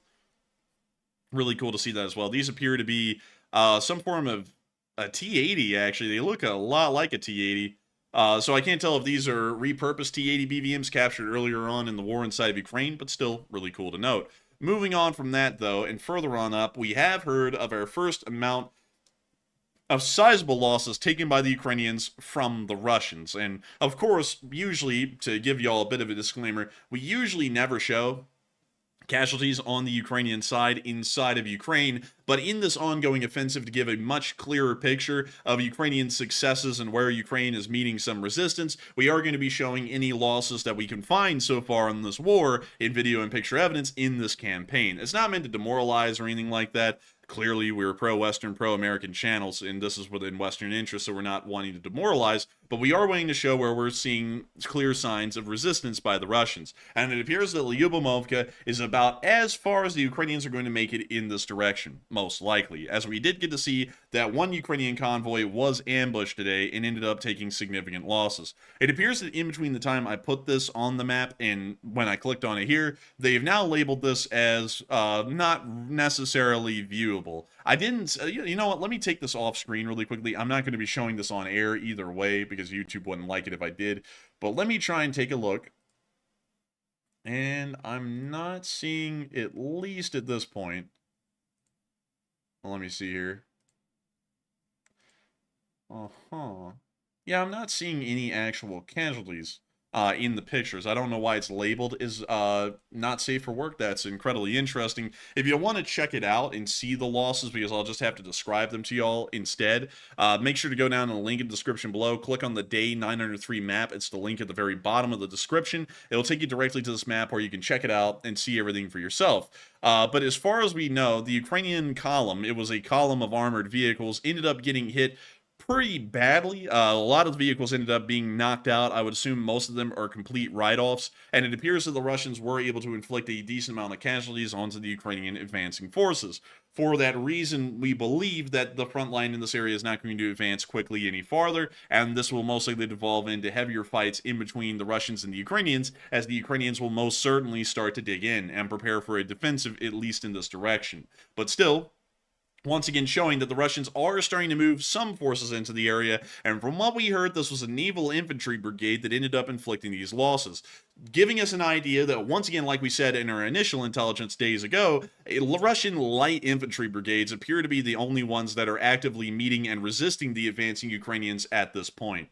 Moving on from that and down into the Belovsky area, we did also get to see some interesting stuff down here. But before we get into that, we have heard that a lot of people are talking about Putin maybe causing a major provocation to distract from the Ukrainian invasion of Russia. And I'm wondering, do y'all believe that Putin would do something like that? Some people are saying he might. Some others are saying that he will cope with the invasion. Others are saying maybe, and some are unsure and undecided. But Matthew, what are people thinking, and what are you thinking about that as well? All right, so it looks like 53% of the audience said yes, Putin will do something atrocious to distract from the invasion of Russia, while 20% said no, he'll simply cope with the invasion and do nothing, and 14% said probably, but only if Ukraine advances further.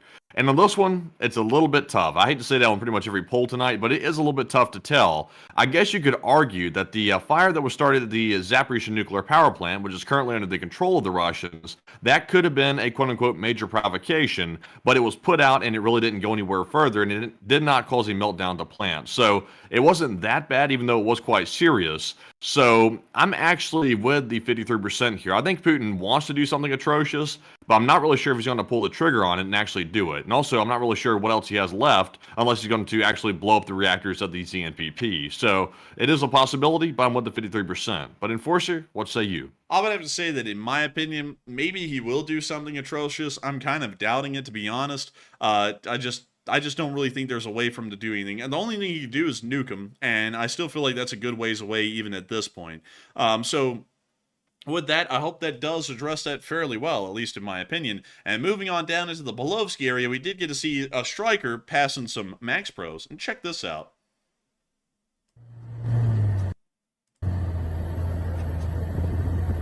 And listen to that, no music.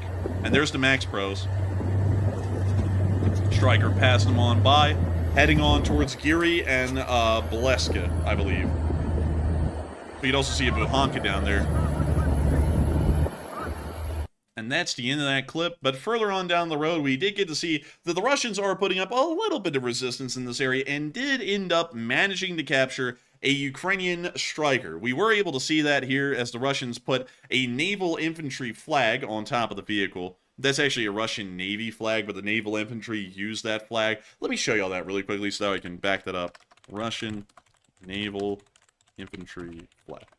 And so here we go, and let me go grab this for y'all, and here we are, and let me go get this for y'all, because we have to get it, because it's important to show, and we have to show it, and I gotta find it. Where the hell's the flag? It's somewhere around here. It really is. I promise y'all, it's hard to find. It's really getting difficult. Here we go. This is it. That flag right there. You can see that it has a blue St. Andrew's cross on the flag. Very prominent feature. Then it has a black circle surrounded by a red outline with a gold anchor inside of it. That is the flag of the Russian Naval Infantry. And this is the ensign of the Russian Navy, which is just a flat-out St. Andrew's cross. Sometimes they're used interchangeably, and the Russian Naval Infantry will just use the ensign of the Russian Navy to signify that they're naval infantry. And from what we can tell, once again, a Russian Navy infantry flag was put on top of this striker. It appears that the striker also has a radiator overheating, as we can see some white steam coming out of the engine bay, showing that this vehicle has sustained some sort of damage. But nevertheless, it is showing a one of the few, actually, captured vehicles we've seen so far in the entire campaign. Once again, fairly minimal losses by the Ukrainians. From what we know at this point, they've maybe lost an entire company of vehicles, about 7 in the convoy that was ambushed up at Avdiivka, and then another striker down here. These are the only vehicles that we can account for at this point on picture and video evidence. That's about 9. A normal Ukrainian company would have about 10 vehicles, either of APCs and IFVs like a striker or Max Pros or something along that line. So it doesn't look like the Ukrainians are taking significant losses, but it is showing that every once in a while, the Ukrainians are ending up having to abandon a vehicle. I'm assuming the striker was abandoned because of its engine issues that it's having right here, and then the Russians ended up capturing it after the Ukrainians abandoned the vehicle. But still, pretty interesting to note. Once again, showing us there's a minor amount of resistance. And another interesting thing to get is that it seems as though the only opposition right now that the Ukrainians are going up against are naval infantry. Because once again, we did get to see the 810th Naval Infantry Brigade was the one to engage the Ukrainian column up here at Lyubomovka, and now we're seeing down in the Belovsky district another thing like it. And we're back. Bad beat, also, I'm telling you. There we go. Man, oh man. But anyways, moving on from that. Really interesting to see that maybe an entire naval infantry brigade is holding down this entire area in between Belovsky and Kurchatov, and it's showing us that there may not be a lot of Russian forces in this area at the moment. But still, with that, I hope we address that fairly well. And that actually wraps up the entire Kursk offensive in just a mere hour and 40 minutes. What do you know? And we still got more to cover. But moving on down into the Belgorod area near Kolotolovka, we did get to see a Ukrainian armored personnel carrier driving at significant speed into Kolotolovka. It ended up hitting some kind of a concrete barrier in the road and slamming to a stop. But the way it's driving this quickly into Russia, it does clearly show us that there is a small foothold that the Ukrainians have inside of Kolotolovka. It's about to hit the concrete barrier right there, and it hit the brakes. But still, beyond that, the way it was trying to get into Kolotolovka, it clearly shows that the Ukrainians have made it in, and it was trying to reach there, but apparently the Russians do have a significant amount of forces around Kolotolovka that are trying to fire on the Ukrainians that are trying to get in there. I bet that guy got whiplash. Oh, damn. Yeah, they're getting hit kind of rough. Also, is this another freaking naval infantry unit down here? Because I would that's either border guards right there, or that's another naval infantry unit. It looks like the Russians are just whipping out the naval infantry everywhere they can to try and fix the situation.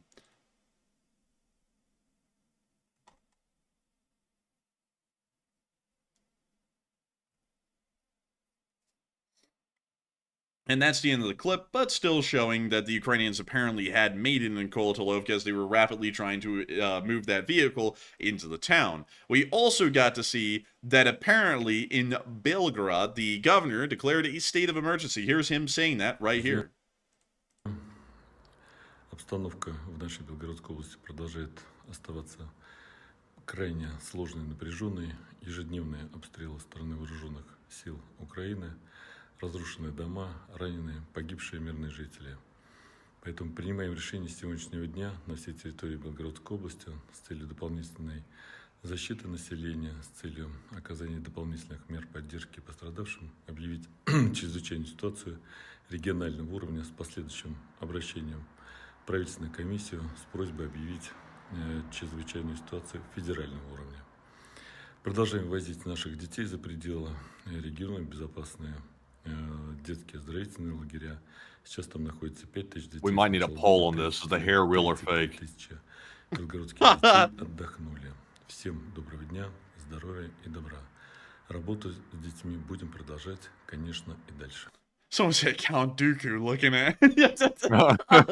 Man, this guy looks like he has somebody else's face like superimposed on top of his face. Like he looks really strange. You know what he looks like he's about to say, Matthew? He looks like he's about to say, "The Eye of Saruman," or something like that. It's like, who the hell is this guy? Like, he looks creepy, but he's the governor of the Belgrade Oblast, one hell of a creepy governor, and he declared a state of emergency there today, once again showing things ain't going well. But moving on from that, and down here into the area around Turkey, or location unknowns, we only had the Russian casualty report in the location unknowns today. But great googly Oh moogly! my goodness, we got 7 Bobcats. Let's go. I'm telling you what, that's beautiful to see. Also, I see a lot of people talking about the numbers. Like, I see someone's obsessed with artillery over there in the comments. Interesting to see, but very good to see. Enforcer, what say you? And I gotta say, big things happened. 1,240 Russian soldiers were wounded and killed over the past 24 hours, along with 17 APCs, 61 supply trucks, 21 main battle tanks, 57 artillery pieces, 57 drones, 5 MLRSs, 1 anti-aircraft warfare system, and the 7 Bobcat skid steers. All in all, it was a really good day, and the losses were perfection. I mean, they were incredible stuff. We love to see it, and it's once again showing that the Ukrainian defenses are doing quite well at raking in the casualties, at least for the Russians. Moving on from that, we did get to see that a Russian truck was hit by an FPV drone up here in the area around Kupiansk, Veslovki. And when you see the grad right here, look at that.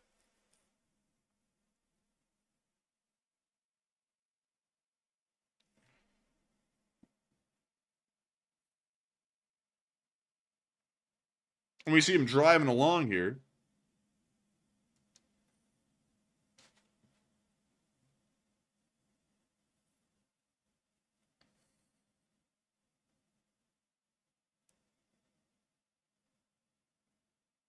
Oh, they came to a stop. Uh-oh, that's a big mistake.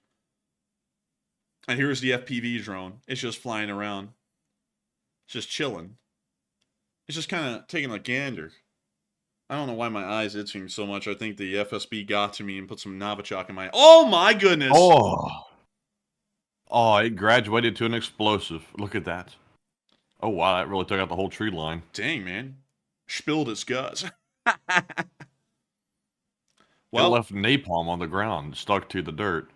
Oh, one hell of an outro right there. I mean, impressive. But moving on from that, and out of the area of Kupiansk, and moving on down towards Jazivyar, we got to see a BMD-4 was destroyed in this area. By the Radrog unit. Raggy. And we can see the BMD right there. A pretty rare BMD-4. You don't see these a lot.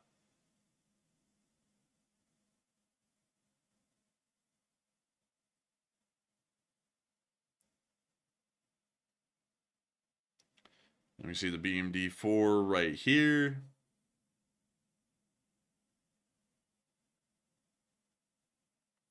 And we can see the drone flying in. And a bada boom, a bada bing. And here comes the drone again. They can't even really... Oh, they apparently hear it. They're like, look, a drone's coming, get out. And the driver's like, oh, boy. And then it hits the back. Blew the back out of that thing. Goodness gracious.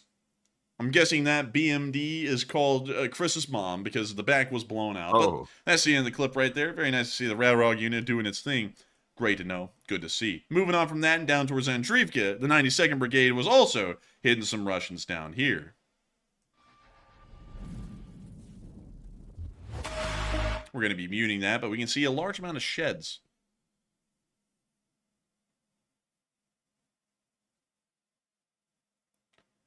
And I gotta tell you something, 1 second, I'm gonna be right back because I'm gonna have to check out my eyeball because I don't know what's going on with it.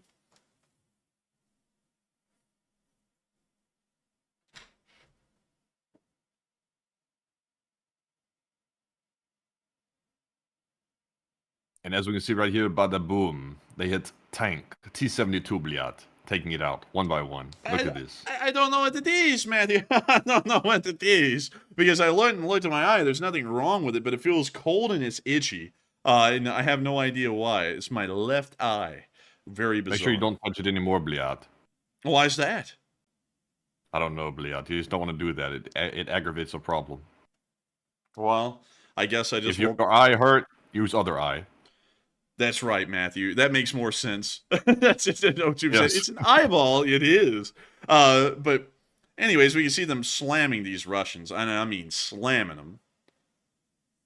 Oh yeah, did y'all hear today? Apparently, people are saying that the Russians have said they're going to be going after pro-Ukrainian mill bloggers out there in the world with the FSB. They're going to be sticking the FSB on them, or the SSB, if you want to call it that. I found that very interesting. That's nothing new. We've already practically been, people have been trying to kill us for about a year at this point in some creative form or another. So that's nothing new for us. Maybe new for other YouTubers, but that's kind of a run-of-the-mill thing for us at this point. All I have to say is take your best shot, Bliat. But anyways, we can see them still hitting the Russians. Another BMP, Bliat.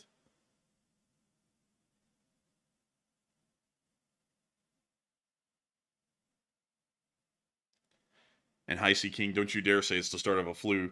Don't you dare. Hey, please. We don't know if Matthew has it or not. Don't tell me I'm getting it. Oh, no.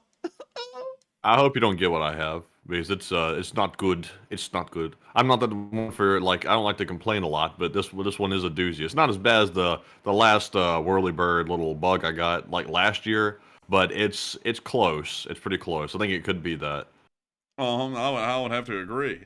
Also, I see a lot of people saying, man, the enforcers are packing. But the enforcers are armed to the teeth. We are. Generally, we kind of got armed to the teeth for two reasons. One, because we were trying to do gun reviews, and then YouTube put out those wonderful policies about gun review channels, so it looks like we'll never be able to do that now. And the second reason was because we kept on getting harassed by the hot dog man and his people sending us death threats, and also him threatening us with physical harm. We ended up having to arm to the teeth for that as well, because we never knew if anyone was going to come through and try and act out on that. So yeah, we're armed to the teeth pretty much at this point. We're at least ready for anything that could come our way towards the house we're in right now. But as far as poison, probably not. But anyways, we can see that they did wipe them all out. Very nice to see. Very good to know. But moving on from that, and further down the line and towards the area of Kursk, we did get to see a Ukrainian MiG-29 dropping the hammer, and drop it, baby. You can see the hammer right there, and there they go. Off they go into the wild blue yonder, and on their way to the Russians down there near Kursk, hopefully hitting them well. Moving on from that and into our next clip, we also get to see a grad crew operating in Donetsk as well. All right, they hitting that trap. Cool. That guy's eyeballing down the camera. Why the hell does that guy look like a slightly chubby Bill Murray? Like, you know what I'm talking about? Like, why does he... Look at him. He really does. Hang on. Hold up, y'all. Hold up. Hold up, folks. I gotta go get a picture of this. Y'all aren't gonna believe it. Like, the similarity is actually there, Matthew, a little bit. Here we go. Bill Murray. This guy. He just looks chubby. Man, it's pretty close. It's the Ukrainian Bill Murray. He's out here eyeballing cameras now. This is Bill Morovsky. There's something like that. That's like, hey, what's up, man? Or Bill Murray. Bill Murray, I think it is. Yeah, it's Bill Murray. Not Murray, like I said it. But we can see the grad moving on along.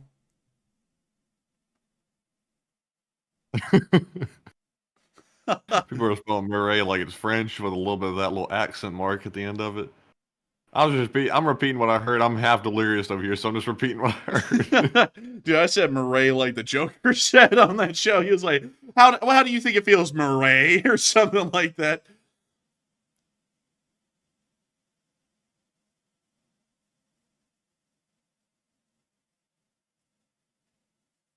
And you see Mr. Murray is out here setting it up, getting ready to fire. He's going into a new line of work. He went from one great form of comedy to the next, which is clowning on the Russians. A really funny pastime in Ukraine.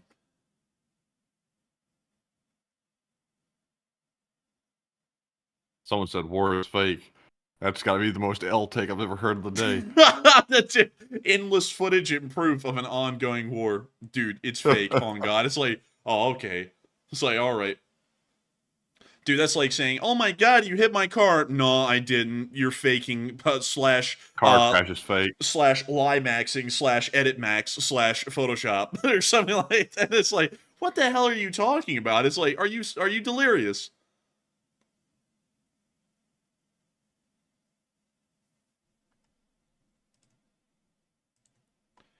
And we now see the other guy here in the artillery unit. He's on a phone call. He's calling up the real ones. And so with that, You know, like you're high up in the command whenever you have a cell phone holder, like a human, like holding the cell phone. Like you're high up in the chain of command. hold my phone. Yes, sir. Like, here you go, sir. But anyways, that's the end of that clip. Really nice to see. And moving on from that and down towards Poloki, we also got to see a Russian detection radar was destroyed today by Ukraine in this direction. There's the detection radar. They didn't do a good job at hiding that at all. And also, that thing looks old as hell. And we can see the shell hit it and knock it out immediately. And it looks like the radar stopped spinning. And it looks as though the vehicles are going to be completely destroyed here in a second.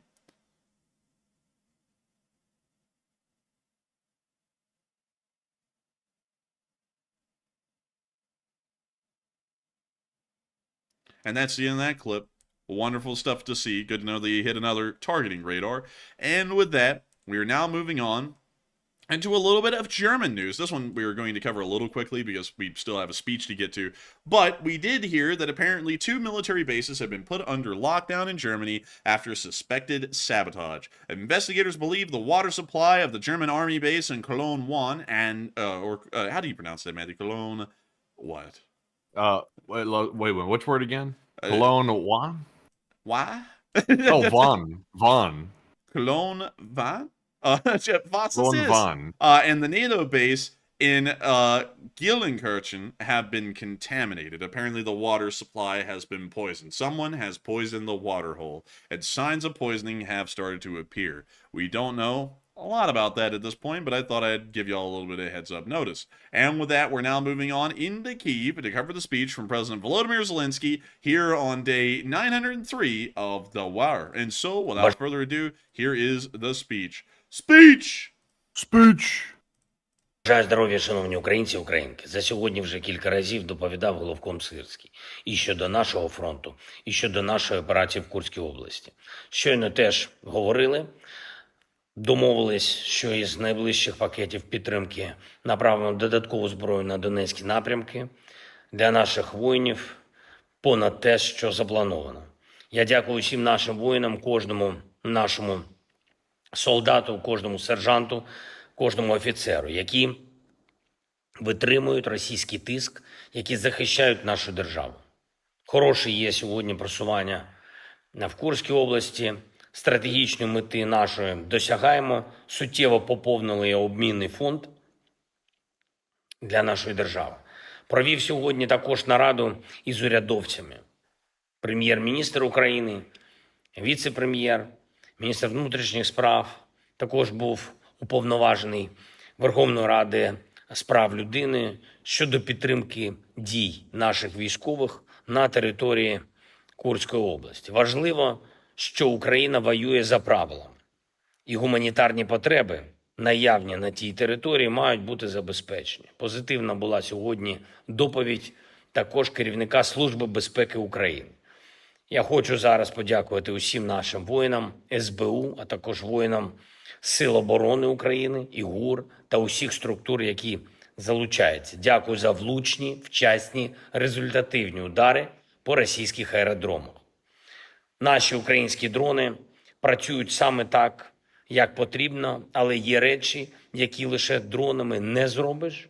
На жаль, потрібна інша зброя, ракетна зброя, і ми продовжуємо працювати з нашими партнерами щодо далекобійних рішень для України. Бо це далекоглядні рішення заради нашої перемоги. Потрібно це зробити. Чим більш сміливі рішення партнерів, тим менше може зробити Путін. І сьогодні провів відповідну нараду з МЗС, Міністерством оборони, з нашим офісом, РНБО. Ми підготували алгоритм наших дій, щоб досягти сильних рішень наших партнерів, переможних рішень. Дякую всім, хто допомагає Україні. Слава всім, хто б'ється заради нашої незалежності. Слава Україні! And Hiram Slava. Slava. And with that, we have reached the end of the speech from President Volodymyr Zelensky, and we are now moving on into the second segment of this stream where we get to talk to all of y'all. It's an incredibly fun segment. Of course, we have to get to all of the super chatters first and address every single super chat, and then after that, it is free range from there. We get to answer every single live chat question that we can. And I gotta say, a huge thanks to everyone for watching so far. At tonight's peak, we reached a peak viewership of 14,000 live viewers. Absolutely incredible stuff. It's almost literally the exact same as yesterday, crazily enough. And not only that, 80,000 people have watched the stream so far while we're live. And I've got to say that we are entirely honored and humbled to know that so many folks are finding this channel to be their primary source of news. It's been quite a while now since we've had a live stream run under 100,000 views. And let me see if I can tell y'all when the last time that was. And so let me move this over here for y'all and we will see. So let's see here. The last would be about a good damn while ago, about a whole week ago at this point. And then before that, it was about a week before that, there was another stream below 100,000 views. These streams have been doing wildly well, as a matter of fact, lately. I mean, it's actually insane. Also, man, I gotta say that the thumbnails are absolute fire these days. I mean, like, I'm looking at them over here, and I'm like, dang. Like, the thumbnails just don't miss. Man, the proof's in the click-through rates, and it's been pretty high here recently. But yeah, I think the thumbnails are really, like, up in the game on these recent ones. Oh, man, 100%. And I got to say, a huge thanks to everyone who has been watching so far. We work incredibly hard. Like many of y'all know, of course, all of our old guards know, we work pretty much every day, all week, every week, covering this news and getting it out for each and every one of y'all. And I got to say, a huge, massive appreciation to everyone who's been watching so far tonight, everyone who's going to continue to watch, because we still have a lot to go. So make sure not to go anywhere. But a huge thanks to y'all once again, because it's crazy to see all of y'all enjoying this channel, supporting it, and helping it to keep on running. Because if it wasn't for folks like y'all, we wouldn't be able to make this thing possible. And so with that, thank you all so much once again for watching. And without further ado, let's get on into that second segment. And so what do we got, Matthew? All right, so entering the last segment of questions for the night, we have our Super Chat segment here, and our first one is going to go to Felix the Fat, the longtime channel legend who used to be known as Felix the Cat, but they changed it to Felix the Fat, and they put in a $50 donation, and thank you very much for that support. It said Putin firing a general to appoint a head of KGB, and then 24 hours later, firing him and appointing a bodyguard as his chief of staff. Does that mean that he lost trust and is trying to consolidate all decisions to himself? Yes, that's what we took from it. I actually didn't cover that at all. I'm so sorry, Felix the Fat. That's actually a really big point to talk about, is the change of leadership in the Kursk Oblast. But that is true. From what we understand, Gerasimov was removed from his position as, of conducting the defense in the Kursk Oblast, and now Putin's bodyguard, I forgot his name, has been appointed as the one who is going to be conducting the defense of the Oblast beyond someone else. Wait a minute, hang on, let me think. It was Gerasimov, then he was removed, and then I think the FSB, the head of the FSB, came in and was going to conduct the defense, and then that guy was removed, and now the bodyguard's the one who's in charge. And he's never had any experience conducting a defense ever in his life, or really any military experience at all. He's just been a bodyguard his entire life. So, to answer that question, yes, I think it's showing that Putin does not have any trust in his military commanders anymore, and he's wanting to consolidate all of the decision-making to himself on the Kursk Oblast. Funnily enough, this is actually going to end up backfiring probably and end up going a lot worse. The reason being is that Hitler did the same thing. If y'all don't know, the amount of similarities in between Hitler and Putin is wildly bizarre. Like, it's incredibly bizarre. But beyond that, it actually is a fairly interesting deal. And let me try and explain how this works. So, Hitler viewed himself as an amazing strategist during World War II, and he generally was the one who was directly in charge of the German armed forces wherever they were fighting. Usually he was on the Eastern Front because that was considered to be the top priority, and everywhere else they just kind of ran on their own. But he would try and command all of the German forces on what they were doing, and that really is what led to Nazi Germany eventually losing the war, is that Hitler would prioritize things that a normal commander would not prioritize. And that generally is just what led them to defeat. Like, that's actually a pretty good major explanation for it. But then there's a whole bunch of minutia as well that Hitler was in charge of in the war industry side of things and all that. That also ended up going really badly. But beyond that, Putin is starting to do the same thing, and he's starting to try and command the Russian forces in Kursk a lot like Hitler would have. But the thing with Putin is that he never really leaves Moscow much anymore, and so he's hundreds of miles away from the real life situation going on the ground, and this means that any kind of orders that are requested and then issued are going to take a little bit more time to come full circle. Not only that, Putin isn't focusing all of his efforts and time on this, he's got a lot of other things going on, much like Hitler did, and so for that reason, stupid decisions are going to be made at a much more frequent rate than they would be by a general that actually would make sure to try and defend the area and put all of their time and effort into it, because that's their whole job. But with that, I hope that does address that at least the best I can, in my opinion, Felix the Fat. I would say that it certainly does look like Putin is trying to consolidate all of the defensive decision-making to himself and himself alone, not including anyone else at all. JP Traveler said, does Putin only have one ball as well? That'd be funny if he did, wouldn't it? A lot of people may not know that as well. Hitler only had one ball. Like, he only had one testicle. Like, I'm not kidding about that. That's kind of like a weird fact to throw out. But he only had one. Apparently, he didn't lose the other one. He was just born with one. So, you know, that is what it... a lot. That does explain a lot. I guess it explains the lack of balls he had. He wasn't really a ballsy person, you know. He was a really interesting person, but not in a good way. But anyways, with that, I hope that does kind of address that fairly well. And also, JMP Traveler, you do know your history. The British actually came up with a song about Hitler and his one ball. It went along the tune of the Colonel Bogey March, and so it was like, Hitler has only got one ball, Goering's got two but very small, and then it went to Himmler, and I think they said he has none at all or something like that. But it was like they made a whole song in the middle of the war over Hitler having one ball. It's kind of like how the British ended up making fun of Napoleon for being a midget, although he was average height for his time. The British have got like this whole entire like history of just absolutely roasting their opposition. I respect it, like I really do, because they come up with like some of the most silly kinds of insults. But the crazy thing is, folks, is that the silliest kinds of insults work. If you really think it out, you make your insult too serious, it just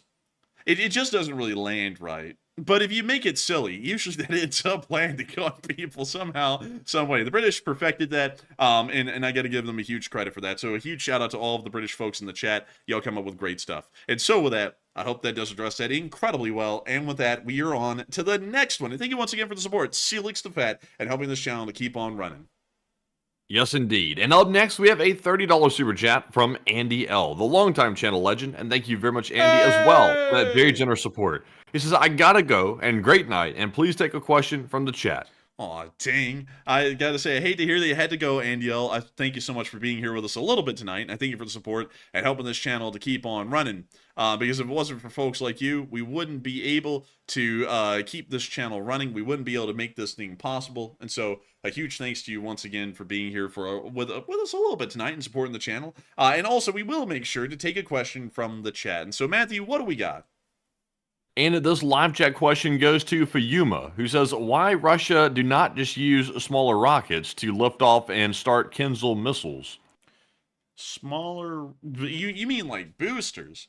I guess because it would greatly decrease their range, because even with boosters, the Kinzhal has to do a lot of the acceleration on its own at that point. So that means that when it actually starts to reach its target, its actual approach speed would probably be even slower. That's why they're probably air-launched. If I had to take a guess, I'm not really a rocket scientist, so I couldn't give an exact answer on that, but that would be my layman's understanding of why it would be air-launched, is because it takes a lot less energy and effort from the missile itself to be able to get to its maximum speed, because it's being air-launched at a speed of maybe 600 or 700 miles an hour. And so with that, I hope that does address that fairly well. Really interesting live chat. I hope that's the right answer, although I don't have the technical expertise to know the exact answer perfectly. But with that, we are on to the next one.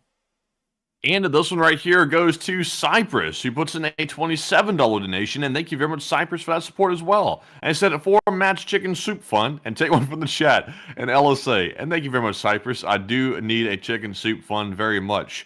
Currently, I'm just taking Advil, which seems to be helping quite a bit. But sadly, not with the headache, though. That won't go away, which makes me think maybe that could be the whirlybird coming back around once again, because that's what happened last time. But thank you very much for the support of the channel and our work as well, and we appreciate it. And Enforcer, what say you? I got to thank you so much for the support, Cyprus, and supporting Matthew's Chicken Soup Fund. Matthew needs it. He really does. He's been sitting around all day, and he's been sick. And in fact, he's been so sick and so low energy. I heard him on the couch today. He was like moaning out in pain, and I heard Matthew. I remember this. I wasn't doing that Vividly. I wasn't doing that. I heard you, man. You did this. You went, oh man, and I went, oh no, man. Even on my worst day, I don't do that. Not even on the worst. But still, thank you so much for the chicken soup's fun. Matthew really does appreciate it.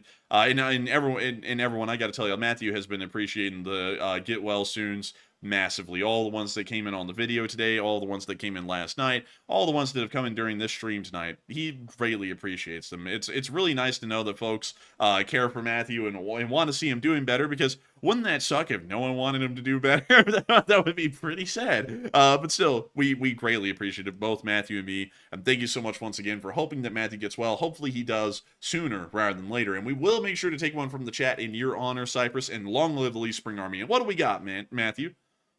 And man, this one goes to come on, man. This one goes to Paul Gill. He said, "What happened to all those North Korean soldiers that were supposed to be helping out in Russia?" I don't know. They just never showed up at this point. Like, I think that was all a rumor and a lie. I think that they got distracted by the goats. Like, that was the first time they've ever seen anything close to edible food in their life. And so I guess they're back in North Korea having a parade for the new goats. The 447 of them that you got. And don't y'all feel like that's kind of insulting? 447 goats? Like, you know, like, how many goats are in Russia? Let's go pull that up. How many goats are in Russia? The number of goats in farms in Russia was measured at 1.7 million heads. So, interesting. That's very interesting. So, they have about 1.7 million goats in Russia. How many are in America? How many are in the United States?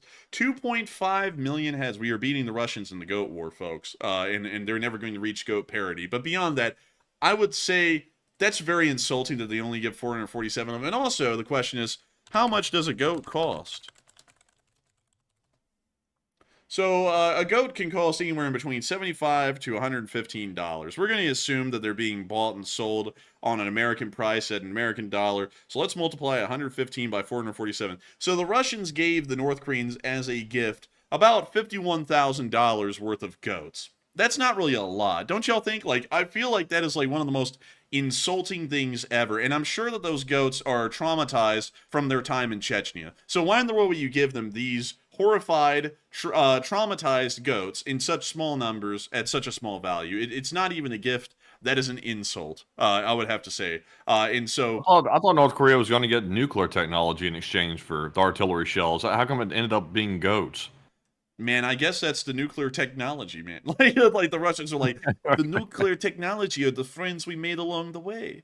We have got, man. It's like I guess that's what they mean. Like, I don't know, but man, I'm telling you what. And they got screwed. They got finessed by Big Daddy Putin himself. But man, I'm telling you what, man. Those North Koreans, man, when they get them goats, they're gonna be munching on them. They're gonna be munch on. You know what I mean?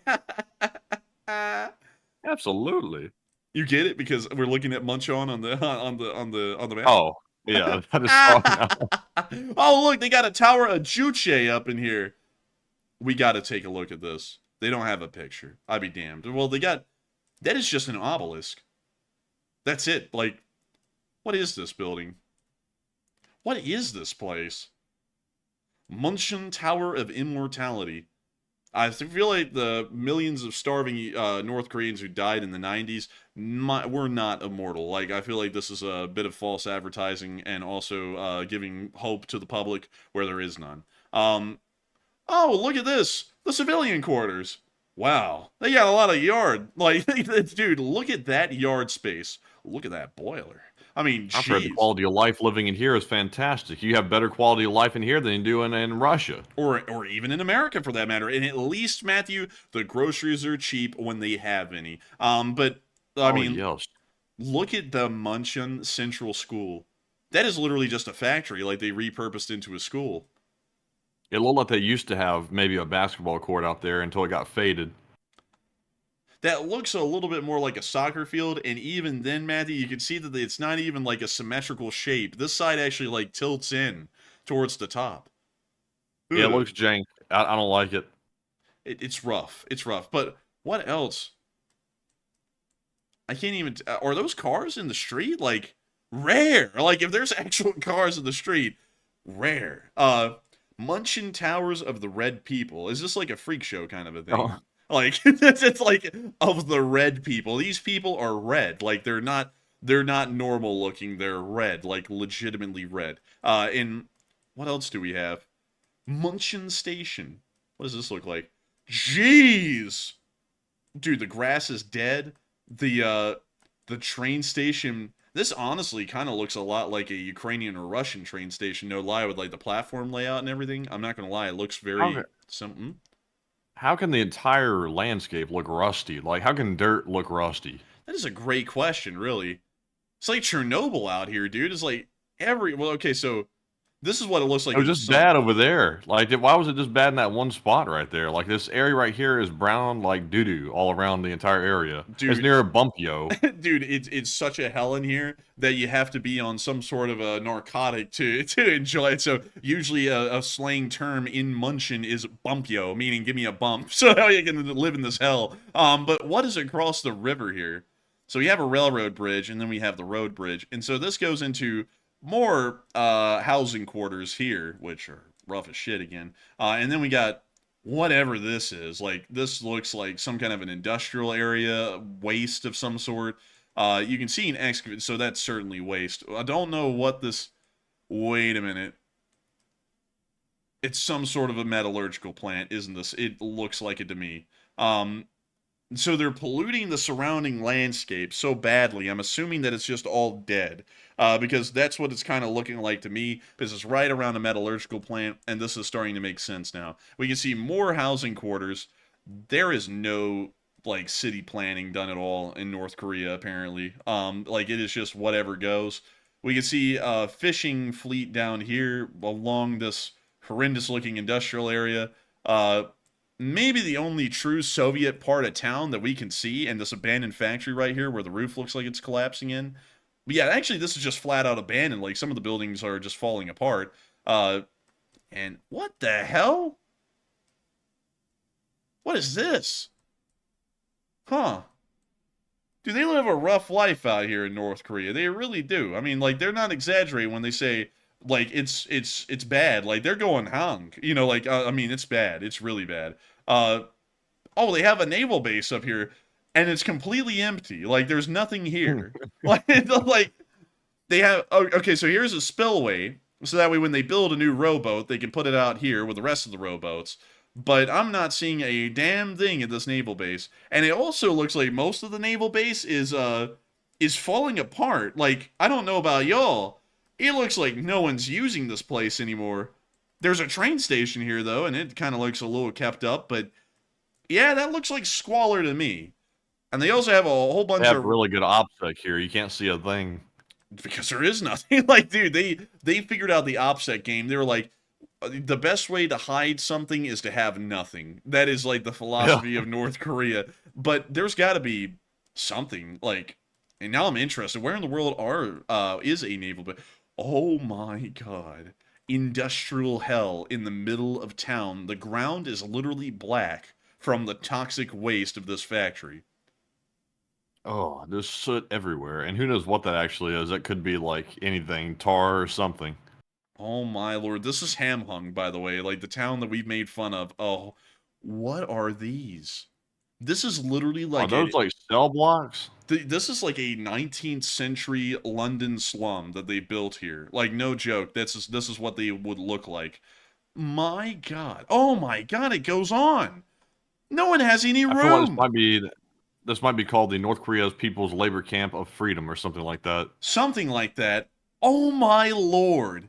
What are these? Well, collapsed buildings, apparently. Oh my goodness. Why in the world do these houses have, like, partitions around them where they're, like, bomb-proof a little bit? It's like, what's up with those? Like, who lives there? But, jeez Louise, folks. I would say, living in North Korea, my ham would be hung. Oh, they got a beach, though. Ham-hung beach. What does it look like? No pictures. To hell with anyone who wants to see pictures of Ham-hung's beach. East Sea Fleet Headquarters. What? They actually have vessels here, y'all. No joke. And they have just random buildings sitting around everywhere. Their military bases are pretty rough.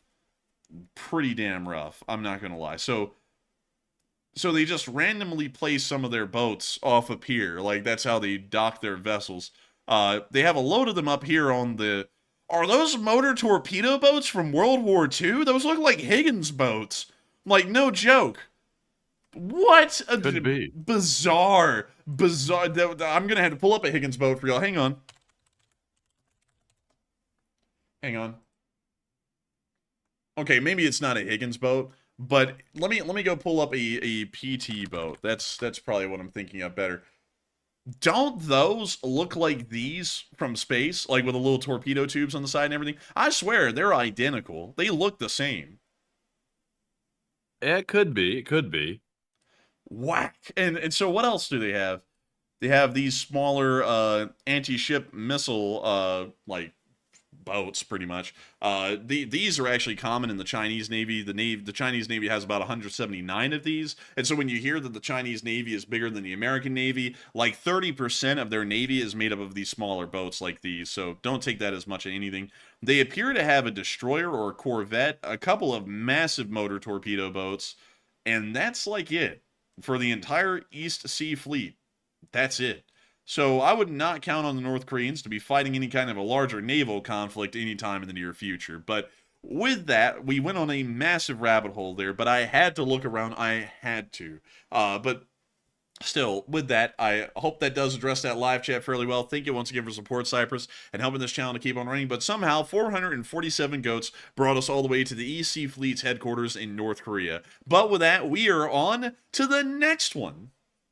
And this one goes to Point of Guinness, who puts in a $22 donation, and thank you very much, Point of Guinness, as well for that support. It said, what part of the front line do you think will collapse first, and when do you think it'll happen?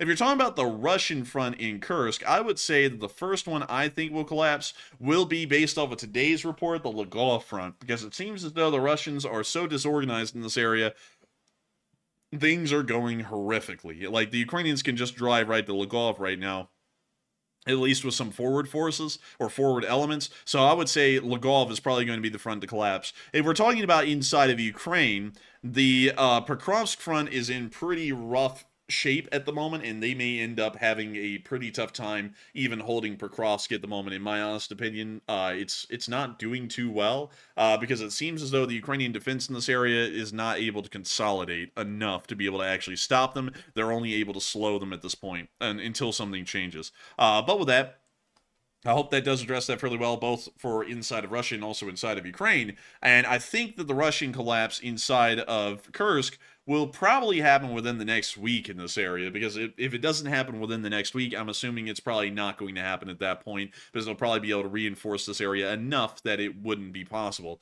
And so with that, I hope that does also address that part of the question. Well, thank you so much once again for support and helping this channel to keep on running, because it is folks like you who help to make this thing possible. And with that, we are on to the next one. And this one goes to Sandra, who puts in a $20 donation. And thank you very much, Sandra, for that support as well. And she said, take a question from the chat, LSA, and thank you. Hey, and thank you so much for the support, and thank you for loving the Elite Spring Army. It's an amazing group of folks doing amazing things out there, and I gotta thank you so much for being one of them, Sandra. And we will make sure to take a live chat in your honor. And so, what do we got, Matthew? And this live chat question right here is going to go to Ryan Peacock, who says, any word on the diplomatic relation between Russia and North Korea due to the GOAT maneuver? We have heard that relations have never been better. Kim Jong-un ate all of them within 3 hours, and apparently he's hungry for more. So, from what, all jokes aside, from what we know, the diplomatic relations in between the two actually have not changed. They've remained the same. But the goat thing, I would take it as a massive insult if I was the North Koreans. But then again, I'm not a North Korean because I'm 6'3" and I'm not starving. So, you know, two big differences right there. Like in between me and a North Korean. A North Korean is actually, North Koreans, believe it or not, folks, are actually very short. They're about 5'6" to 5'7" on average. A lot of people will be like, oh, how dare you? The reason why they're so short is because they're malnourished when they're growing as children. And so because of that, their bodies don't develop, you know, like to their full height that's genetically possible. So they only end up being about 5'6" or 5'7" on average. So usually North Koreans are fairly short, even compared to their South Korean counterparts, which are usually on average about 5'10", which you can see right there alone, the massive disparity in between the diets of a South Korean and a North Korean, because the South Koreans are well fed enough that when they're growing as adolescents, they can actually develop completely and actually be on average a decent amount taller. And so with that, I hope that does address that fairly well. Also explain the whole thing about me mentioning that I'm not short, because that's a specifically kind of a North Korean sort of a thing. But with that, I hope that does address that well. And we are on to the next one. But once again, a huge shout out to Sandra for the support and helping this channel to keep on running. Yes, indeed. And this one right here goes to LSA Sergeant Figment, who puts in a $20 donation. And thank you very much, Sarge, for that support, as always. And he says, LSA, hit the like button. That's an order. And he said, Slav Ukraine. And take a look at the Zakopane, Poland, and the village at the summit of the ski resort on the northern side of town. And I sent you a few pics on Discord to take a look. Hey, and thank you so much for the support, LSA Sergeant Pigman. And also, if y'all didn't know, LSA Sergeant Pigman, now that it's over, he actually went to Kherson to get one of his family members out. He got her out successfully, and then they kind of traveled around Europe for a little bit. They're back here in the States now, luckily. They're safe now and not in Europe at all. But beyond that, they actually traveled around Poland a little bit after they got their family member out of Ukraine, out of Kherson specifically. And so, let us take a look. And so, let's see, take a look at the village at the summit of the ski resort on the northern side of town. And so here it is, at the ski resort on the northern side of town. So this is the northern side of town. And I'm not seeing nothing up here. I'm not seeing nothing that looks like a... Oh, wait a minute. Is this it? We found it. Oh, that's a cool building. I like that. That's nice. Oh, look at that. That's pretty. That's pretty. That is nice. I like that. Man, what a place. What a place. Let's see. Let's click on the town again, and let's just take a look at the pictures. Dang, that is... Dude, that's like Switzerland, honestly. The Carpathians are really pretty. Yeah, I like that. Those mountains and that little body of water right there looks really nice. I like the snow on the top. Man, you can tell, man, he's like, man, I like that snow and them bodies of water. It's like, man, he probably wants water right now. I would. But damn, man, that is a gorgeous place right there, really. I mean, that is impressive. But, you know, one day I would like to, one day I like to travel. I would like to travel. I mean, I haven't taken a vacation in 3 years. Literally 3 whole years. And I wish I could, but we're still running this channel. We can't take any vacations then. And I know a lot of people are like, but mental health be damned. There's no such thing as mental health. You just got to keep going. You got to do what you got to do. But this is one cool place. I really like it, to be honest. It's gorgeous out here. And look at that water. You know, Andy, that looks like that kind of blue water where they go, number 15, the toxic lake. This is the lake where if you dip your toe in, it dissolves because the water is filled with some sort of a toxic contaminant that only kills everything that touches it. Like, that water is that blue. It's weirdly blue. It's like it's been dyed blue or something. Dude, what if it's like the people in Florida who go and paint the grass? Like, I wonder if it's like that kind of a deal. It could be, man. It could be. It could be, man. They're throwing in a lot of blue dye into this thing. But still, thank you so much for the support, LSA Sergeant Figman, and helping this channel to keep on running. I will make sure to check out the pictures on Discord, but I'm not going to check them out here because there are psychos out on the loose right now. And those those people do not wish anyone in the Lee Spring Army well. And so we want to make sure to protect folks from weirdo psychos like that, because there are a lot of them out there, and they're back up once again in full swing on the channel. And so with that, I hope that does address that fairly well. Also, I'm glad that Nemesis picked up on the voice I was doing there. Shout out to that guy. He does voices like that everywhere. He actually did that on Smiling Friends, which is a show that's made by some other YouTubers that's on Adult Swim. It was really funny to hear that, because I always remember that guy's voice, because back in the mid-2010s when I was watching YouTube in high school, he was like on every single video that was like a top 15 of anything. He would be like, we're going to be counting down the top 15 ways to cook a hamburger. Number 15, broiling it. You know, and he would go through like the whole list. It was like that on every video. He was like the guy. And so like I just remember that guy's voice. And I remember everyone on our school bus, when we were on the bus, he would, like, everyone would do that guy's voice eventually, because it was like you just knew the voice. Like, so everyone would be like, number 15, and Burger King foot fungus. The last thing you want on your Burger King burger is someone's foot fungus. That's like the thing that brought him to fame, really. But still, with that, I hope that does address it well. I'm glad someone picked up on that reference. And thank you once again for support, LSA Sergeant Figment, and helping this channel to keep on running. And with that, we are on to the next one. All right, and our next one here goes to Eason, who puts in a $71 donation, and huge shout out to you, Eason, for that massive support of the night. And they said, love you guys, but sorry, I'm still confused. Why Ukraine into Russia, and what can Ukraine control in the future, and why not push them out of Crimea instead of with the manpower, and also YouTube wouldn't let me call them orcs.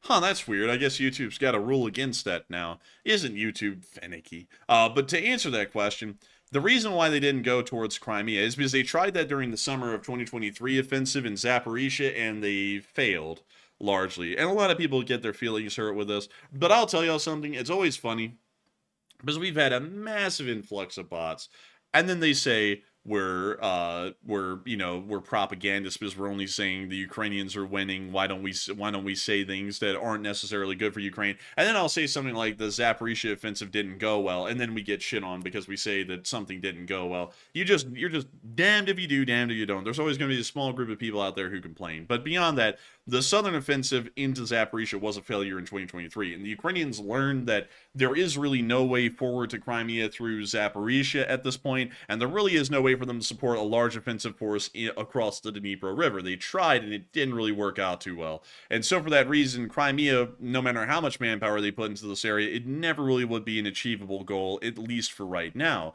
Instead, they could go into Kursk, which is in Russia, so it has a whole different element to it when they invade that area, at least in the Russian government's decision-making. The next thing is that it is much easier to take ground here. They took far more ground in 3 days in the Kursk offensive than they did over the entirety of the summer offensive in 2023. And so I would have to say, for that reason, that's probably why they went into Russia instead. And also, they can negotiate to trade this land for land inside of Ukraine. So they end up getting the land in Ukraine either way, but they ended up going with the easiest option of getting the most land back. So with that, I hope that does address that fairly well. Eason, and thank you once again for the support and helping this channel to keep on running. That is massive support, and I can't thank you enough for it, because if it wasn't for folks like you who enjoyed this channel a lot and supported this channel and helped to keep on running, we wouldn't be able to make this thing possible. And so with that, I hope that does address that well. And also, Hoodoo Texas said, so tired of these old pre-war maps. They show that the reservoir, it's gone. I know, that's annoying me so much. YouTube has not updated the satellite footage whatsoever in this area to actually show what this looks like now. Like, it shows that the reservoir is completely full. It's been empty for about 1.5 years at this point, and they still haven't updated it. And yet they say that the satellite imagery is from 2024. There's no way, because this entire reservoir is still empty. But with that, we are on to the next one. All right, and this one right here goes to Duncan VR, the channel legend, and he puts in a $21 donation. And thank you very much, Duncan, for that support. And also, I'm going to let the Enforcer take this one so he can give it its full due. So take it away, Enforcer. Oh, you just getting away with not doing it because you're sickly. But anyways, beyond that, I will make sure to read it. Bamumba, Quank, Moo, Enforcer, and In Matt need to have a goat noise competition. Meh. Oh man, Enforcer needs nitric acid eye drops for his eye. Can we get a sickly sounding marmot? Alan, meow, quack, for the Hot Dogs Fund. And thank you so much for the support, Duncan VR, and supporting the Hot Dogs Fund. It is one hell of a fund. It really is. And I gotta say, I still like hamburgers better than hot dogs, but I will accept the support for the Hot Dog Fund. Aw, man, reluctantly. But beyond that, thank you so much for the support. We would give a little bit of a battle. We would give a little itty-bitty battle of the goat noises, but I believe Matthew is too weak and frail at the moment. He's very sickly. Matthew, Oh, yes, too feeble, sadly. It's too feeble. He's sick. He's very sick and very ill. He's sick of the shit. So I'm just kidding. But still, beyond that, we will throw up a little bit. We won't throw up that way. We will put up a little bit of Alan the Marmot, because Alan the Marmot's been gone for a while, and I feel like it's a good time for him to come back right now. I don't know how much of it we will be able to do, but we will at least put him up on screen. Oh, hello there! Hey! It's Alan. Look. Oh, hello there! Would you like a plum? Or better yet, would you like a rock, Governor? And my bloody lungs, Governor. I've been working in the asbestos factory. I've got bloody lungs. But, shut your mouth. Anyways, but still, we love to see Alan the Marmot. It's a beautiful, gorgeous marmot, and it's wonderful, Duncan VR, that we're able to have the marmot back. And I gotta say, a huge thank you so much once again for support and helping this channel to keep on running, as someone comes in called Seym Katsavaris and says, what the have I walked in on the Enforcer show? Welcome. Yeah, I mean, and the marmot, damn, what a pimp. It is a pimp. But beyond that, we have a pimp marmot. But still, thank you so much for the support, Duncan VR, and helping this channel to keep it running. Thank you for letting us have a limited edition view of Alan the Marmot. And a huge thank you once again for helping this channel to keep on running and being an old guard as well. And with that, we are on to the next one. And up next, big shout out to Just Chillin', who put in a $20 donation and did not leave a comment with it. But thank you very much, Just Chillin', for always supporting the channel in a very big way, and we appreciate it very much. And Enforcer, what say you? And I would have to say, thank you so much for the support, Just Chillin'. You didn't throw in a comment, but the support is greatly appreciated, and we thank you so much for supporting this channel and helping us to keep this thing running. And so with that, I hope that does address that well, and we are on to the next one. And this one goes to Seattle Thunder, who puts in a $20 donation. This is their first ever Super Chat on the live stream. So a huge shout out to you for supporting the channel for the first time. And he said, thanks for covering the massacre in Odessa. And my ancestors left southern Ukraine just as the pogroms started. And thanks for all your hard work. And thank you so much for the support, Seattle Thunder, your first Super Chat ever. And thank you for enjoying this channel enough to support it and help it to keep on running. And thank you for enjoying me talking about that. Some people like the rabbit holes, some people don't. Usually I drop nuggets of information, though, in the rabbit holes, so a lot of people appreciate me for that. But that is something that a lot of people don't know about. And it's something that I always like to talk about here and there. It's the kind of stuff you don't really hear on, say, other channels, because most people aren't history majors. Most people didn't go to college for 4 years and learn history. So, you know, I did, so I ended up learning about this a little bit. And it is one hell of a thing to get to talk about stuff like that, because it's the things that are just forgotten and the mainstream of history. The history that people quickly read, and sometimes it's heavily propagandized, and then they just spit it out and they don't really know much of what they're talking about. That's usually the case with a lot of people who talk history, like at least publicly, is that it's kind of like a topical thing for them. They don't really care if the history is accurate. They just care that they make the history align with their view. And so a lot of people do it that way. I try not to. And that's one of the reasons why I wanted to talk about that tonight, about talking about how evil the Soviet Union was, and also with how evil Nazi Germany was, because the Jewish population in Odessa got treated poorly by everyone. Not only did they have to survive the Holodomor, which was the state manufactured famine by Stalin on the Ukrainian people, which also affected them, They then had to survive the pogroms that came afterwards by the Soviet Union, and then the Holocaust that was brought by Nazi Germany. It just never ended up going well for the Jewish people who were living in that area of Ukraine, or really any of the Jewish people that were living in Ukraine at all. And it's something that is completely overlooked.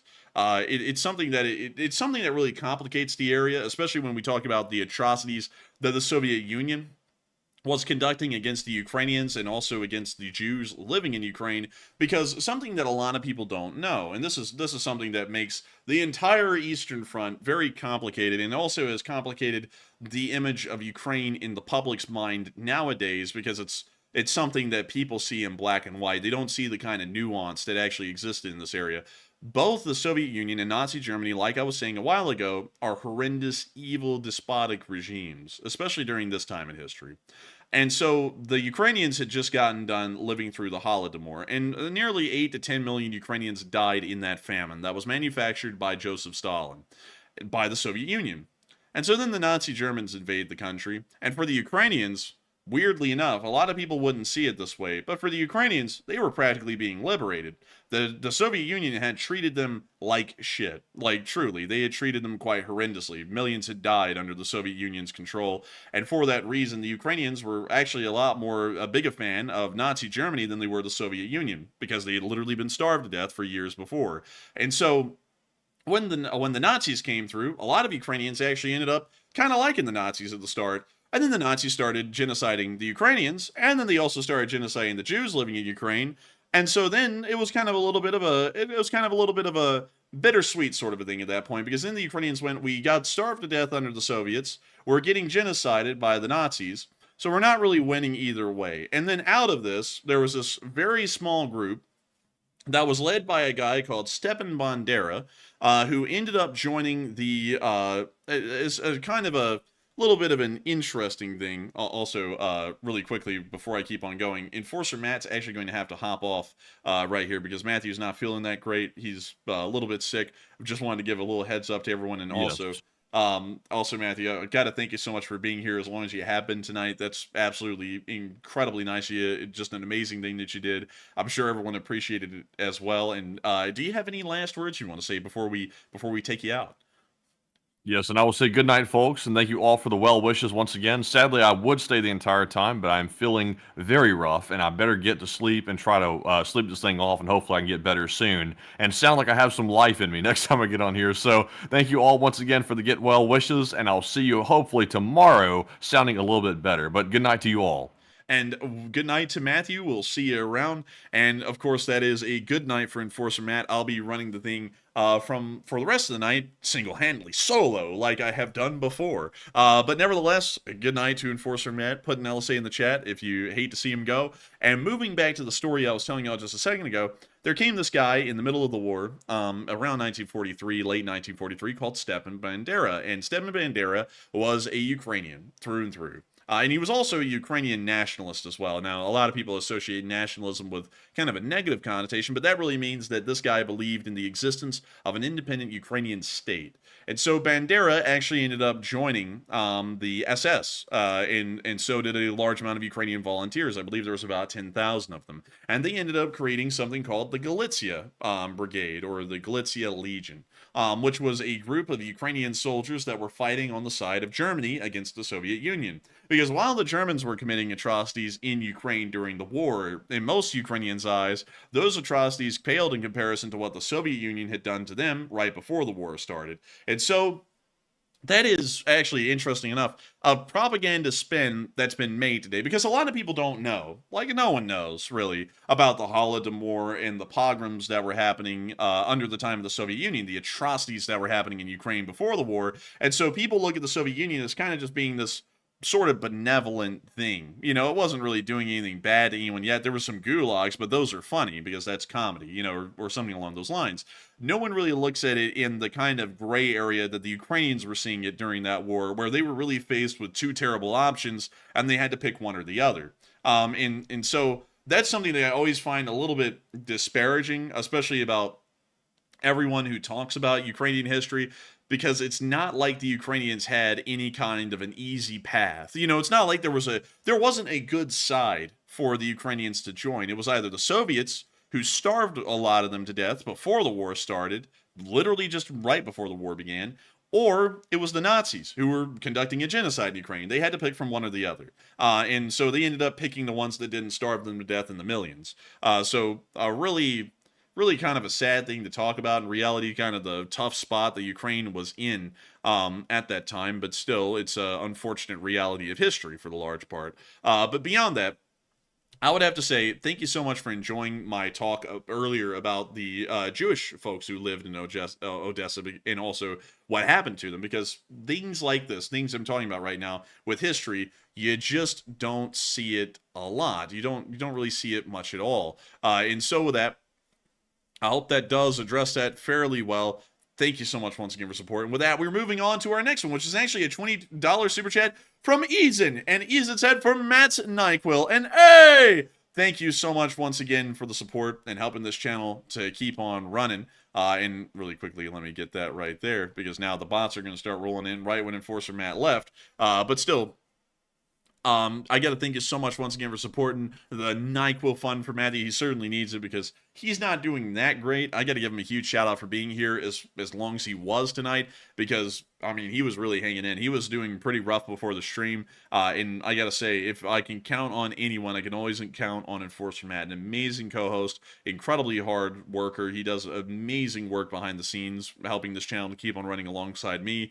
Absolutely incredible co-host, best there ever was. And I hope that he does get better so that way he can be back on here, back on the stream, full speed like we've always been. And so with that, thank you so much once again for support, Eason. I hope that does address that well. And with that, we're on to the next one, which is from John Barnard. And hey! And John Barnard said, what is the review of the quality of troops being captured? From what I can tell, the quality of the troops isn't really that good. Most of them seem to be conscripts, which is showing that the Russians are either running out of contract troops or that they really just are throwing fodder into this thing, hoping that it slows the Ukrainians down, one or the other. But the quality of the troops is incredibly low. And so with that, I hope that does address that fairly well. Thank you so much once again for the support and helping this channel to keep on running, because it is folks like you who help to make this thing possible. And with that, we are on to the next one, which is from Stan Anderson, who threw in a 10. Hey! And Stan Anderson said,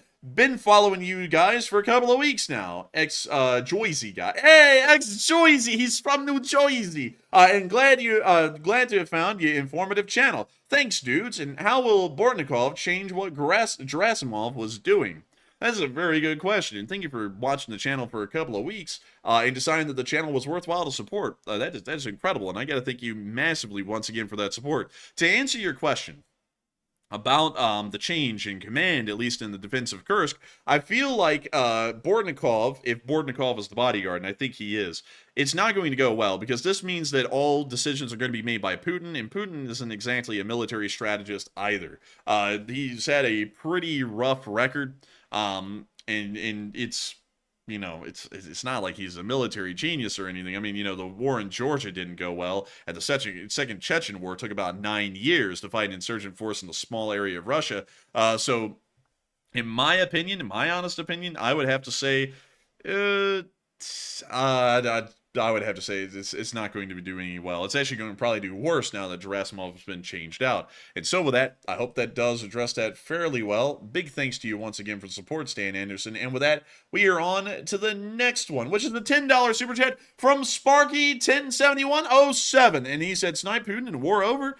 Maybe or maybe not. It really depends on who in the world would take over Russia, who would end up being in charge. If someone took charge and they weren't really a big fan of the war would end. But if they ended up taking charge and they weren't really against the war would go on still, even with the change in leadership. So it really depends on who would be next in line for really the throne. That's really the big question that we would have to ask that would really determine whether the war would go on or not. And we really don't know who. And so with that, I hope that does address that fairly well, at least the best I can. And a big thanks to you once again, Sparky107107 for the support. And with that, we are on to the next one, which is a $10 super chat from Jay Bagwell. Hey! And Jay said, this is a modern-day Doolittle raid, not a Doolittle Wade, for Ukraine, showing them nobody is untouchable. Also, welcome to all the new folks, and welcome to the new folks. We got about another 1.3 thousand new subscribers today.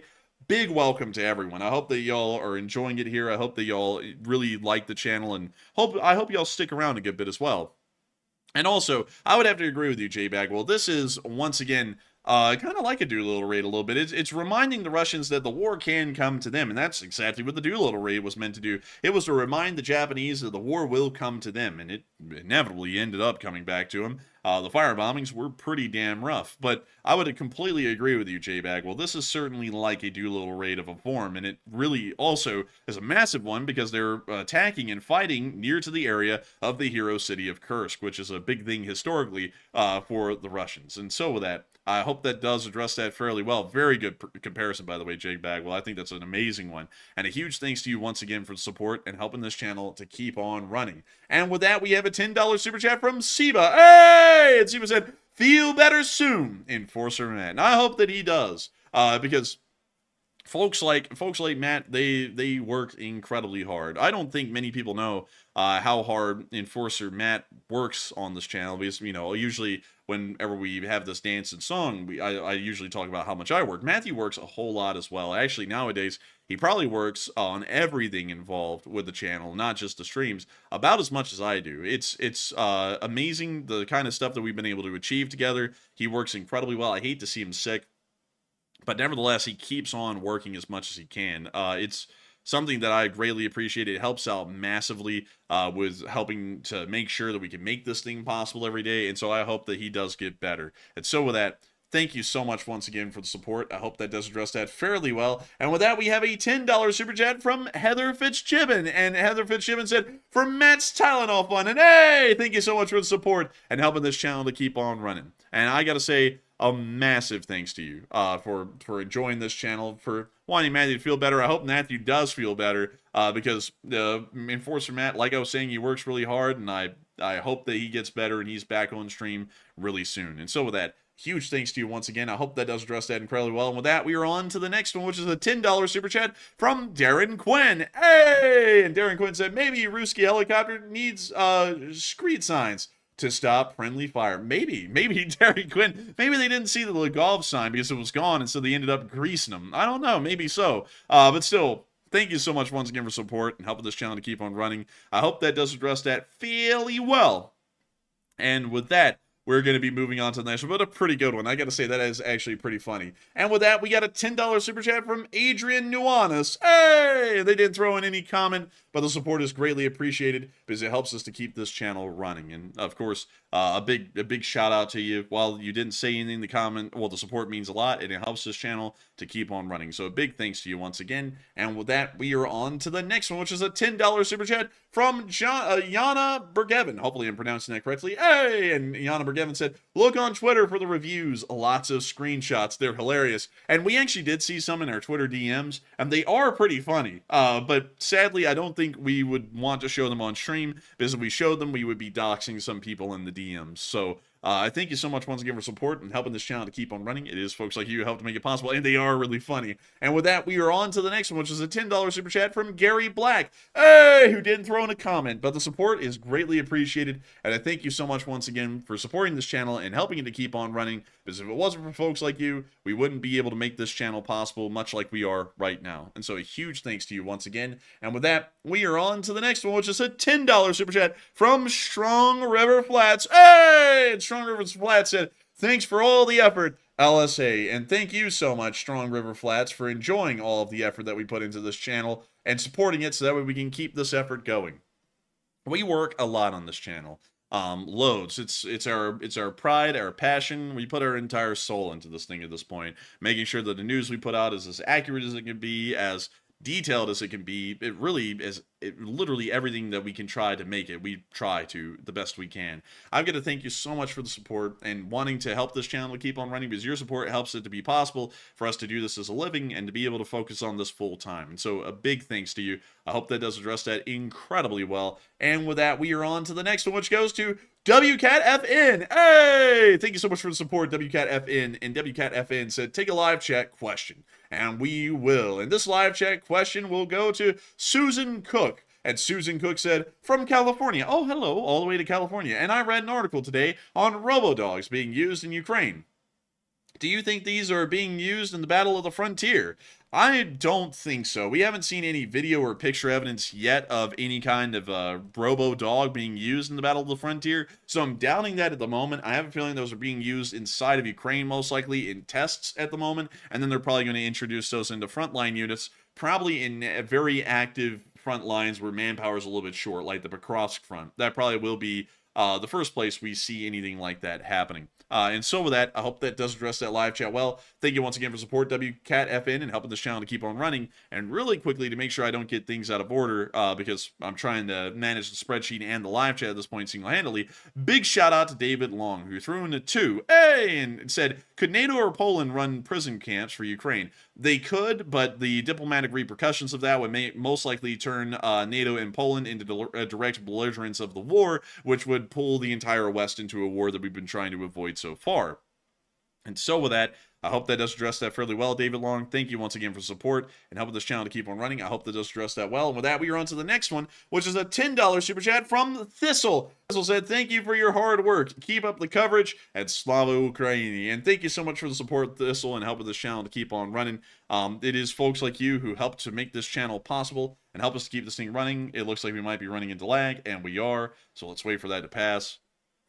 Hopefully it passes. And I think it has passed, as a matter of fact. And so, big thank you so much once again for support, Thistle. Thank you for the kind words as well, and wanting this channel to keep on running. Thank you for enjoying the hard work, because it means a lot when folks have kind words to say about this channel and want to see it keep on running. And so a huge thanks to you once again. I hope that does address that well. And with that, we are moving on to the next one, which is an $8 super chat from Live, Laugh, Toaster Bath. And hey, and Live, Laugh, Toaster Bath said, good day, Enforcers. Keep up the good work. And hope Matt is feeling better, and sadly he's not, but hopefully he will be getting a little bit better, and hopefully we're not going through any more lag, and it looks like we might be going through a little bit, but I'm sure it's fine. I'm sure it's fine, but we will make sure to go and grab the Pimp Marmot. So let me go to Canva really quickly, and let me go grab that Pimp Marmot. And so where is the Pimp Marmot? There we go. Hey! What's up, bitches? Hey, it's the Pimp Marmot. Dagnabbit, we love the Pimp Marmot. And I gotta say, a huge thank you so much for the support in helping this channel to keep on running. And I hope that you do enjoy this succulent Pimp Marmot that we have up on screen right now. And thank you once again for the kind words as well and helping this channel to keep on running. And with that, huge thanks to you once again. Also, Nemesis, let's see, Nemesis said, the Enforcer, what software is it that you use one YouTuber to another? To answer that question for you, Nemesis, I actually use OBS, which is my streaming software. And then to make videos, I either use Adobe Video Editor, I believe it is, or Movavi, which Movavi is kind of weird. So I don't know if that's for everyone. That's my video editing software, though. And then for thumbnails, I use Canva. Canva's a great software. Like they could legit ask to sponsor us. I would seriously consider it before I told them no. But still, that would be my answer to that question. Also, Richard09 Abel says, is this live or recorded? This is live. I mean, we're here right now. We're just raw dogging this thing, really. I mean, we're on air just saying what we can as quickly as we can live. It's live. And so with that, I hope that does address that fairly well. With that, we are on to the next one, which is a $5 super chat from Steve Smith. Hey! And Steve says, Smith said, sorry, small amount of super chat. Oh, that's perfectly fine. Don't worry about it. Any support is good support, and we thank you so much for it. And question, what is in between the two fingers of attacks? Thank you. Great question. From what we know, there's either a small amount of Russian forces in between the fingers, or there's nothing, and the Ukrainians just haven't filled in those areas yet. The reason why we have the fingers is because we can't confirm clear control of some of these villages by the Ukrainian armed forces, and so we're just waiting for confirmation at this point, and then we're going to start filling in this area. And so with that, I hope that does address that fairly well. Thank you so much once again for the support and helping this channel to keep on running. And with that, we are on to the next one, and the next one is a $5 super chat from Jason Carpenter. Hey! And Jason said, Ukraine's objective is to take back the initiative and make Putin sweat. And I would completely agree with you, Jason Carpenter. I think that really is 100% what the Ukrainians are wanting to do as well as a main objective, is make the Russians sweat it out a little bit, and sweat it out they are. And I gotta say, Thank you so much once again for support and helping this channel to keep on running, Jason Carpenter. And with that, we are on to the next one, which is a $5 super chat from Susan Reichel. And Susan said, Enforcer, you need to write a book about the LSA experience. Sorry I can't afford more support. Live chat, please. And do not worry, Susan Reichel. Really, I hate to hear when people say that. Do not worry about giving a lot of support or little support or no support. No one should be worrying about that. Never worry about that. I always feel bad when I hear people say that because, you know, we do say, like, and it is true, we need super chat support to help keep the channel running. But beyond just, you know, kind of letting people know why we thank folks for the support so much, because it's the only way we can do this as a living, we never want people to feel pressured to support the channel. Never. Because that would be a pretty bad position to put people in. It's kind of like pressuring people to get a membership. Like every channel that has memberships turned on, it harasses you. It's like, hey, give the channel a membership since you watch it so much. And it's like, that's really rude to me. I don't like that. And it feels like you're trying to like suck money out of people when you have the memberships on. And so we don't have memberships. We don't have anything like that. But at the same time, never feel pressured or make yourself feel pressured to support the channel, because we don't want people to be putting themselves into financial hard spots doing so, because it makes me feel bad, to be honest. And so I got to thank you so much for that support, because that's massive support and it does help this channel to keep on running. And I would write a book, but to be honest, I'll be honest with you all, not getting into politics, but just speaking about what I see. Apparently writing autobiographies these days is a terrible idea. It's a bad idea, because someone will pick something out of your book that you wrote and they will just beat you to death with it. And so I'm not really a big fan of writing any book anytime soon. I might write one near the end of my life when I'm retired and I'm not really having to worry about much of anything at that point. I just write everything and tell my piece. But I don't think I'll be doing that anytime soon, because I feel like some people out there would try and pick it apart or say something about it, because there are a lot of people out there like that. And so with that, I hope that does address that well. Thank you once again for support, Susan Reichel. And with that, we are on to the next one, which is a $5 super chat from High Sea King. Hey! And my voice is cracking really badly. But if the drones play Never Going to Give You Up 24/7, would this be effective? I have also crowned myself King of Kursk. The capital used to be a 7-Eleven. And, you know, the capital in Kursk, it being a 7-Eleven, that would actually be a step up from the actual capital they have right now. It's a little bit of a rough looking one. But beyond that, I would have to say, big thanks to you once again. And I would say that playing Never Gonna Give You Up 24/7, rickrolling folks like that would probably make them give up pretty freaking quick, in my honest opinion. And so with that, thank you so much once again for support. I hope that does address that fairly well. And with that, we are on to the next one, which is a $5 super chat from Off Grid with Scott. Hey, thank you so much for the support. And Off Grid with Scott said, you know you're doing something right when you've hit the Russian bot farms most wanted list. And you know, we had to have hit the list, because according to what we've heard out there, there's some rumors circling around that apparently the FSB is putting all pro-Ukrainian mill bloggers everywhere in the world on some kind of a hit list. Am I honored? Kind of. Am I scared? Not really. Now, can they possibly get me? Maybe. They might be able to do something like that. In 1 second. I mean, is that a bot? Is that a bot? That's a bot. That's a bot. Hang on, folks. Let me get rid of that. So of course, they could probably get us. They can probably kill us.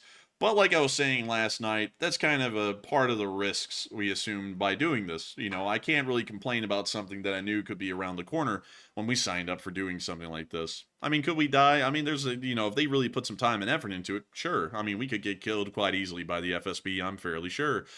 But that's kind of a part of life. I mean, would I rather be a coward and drop the cause that I believe in, supporting Western interests and trying to support what's best for America?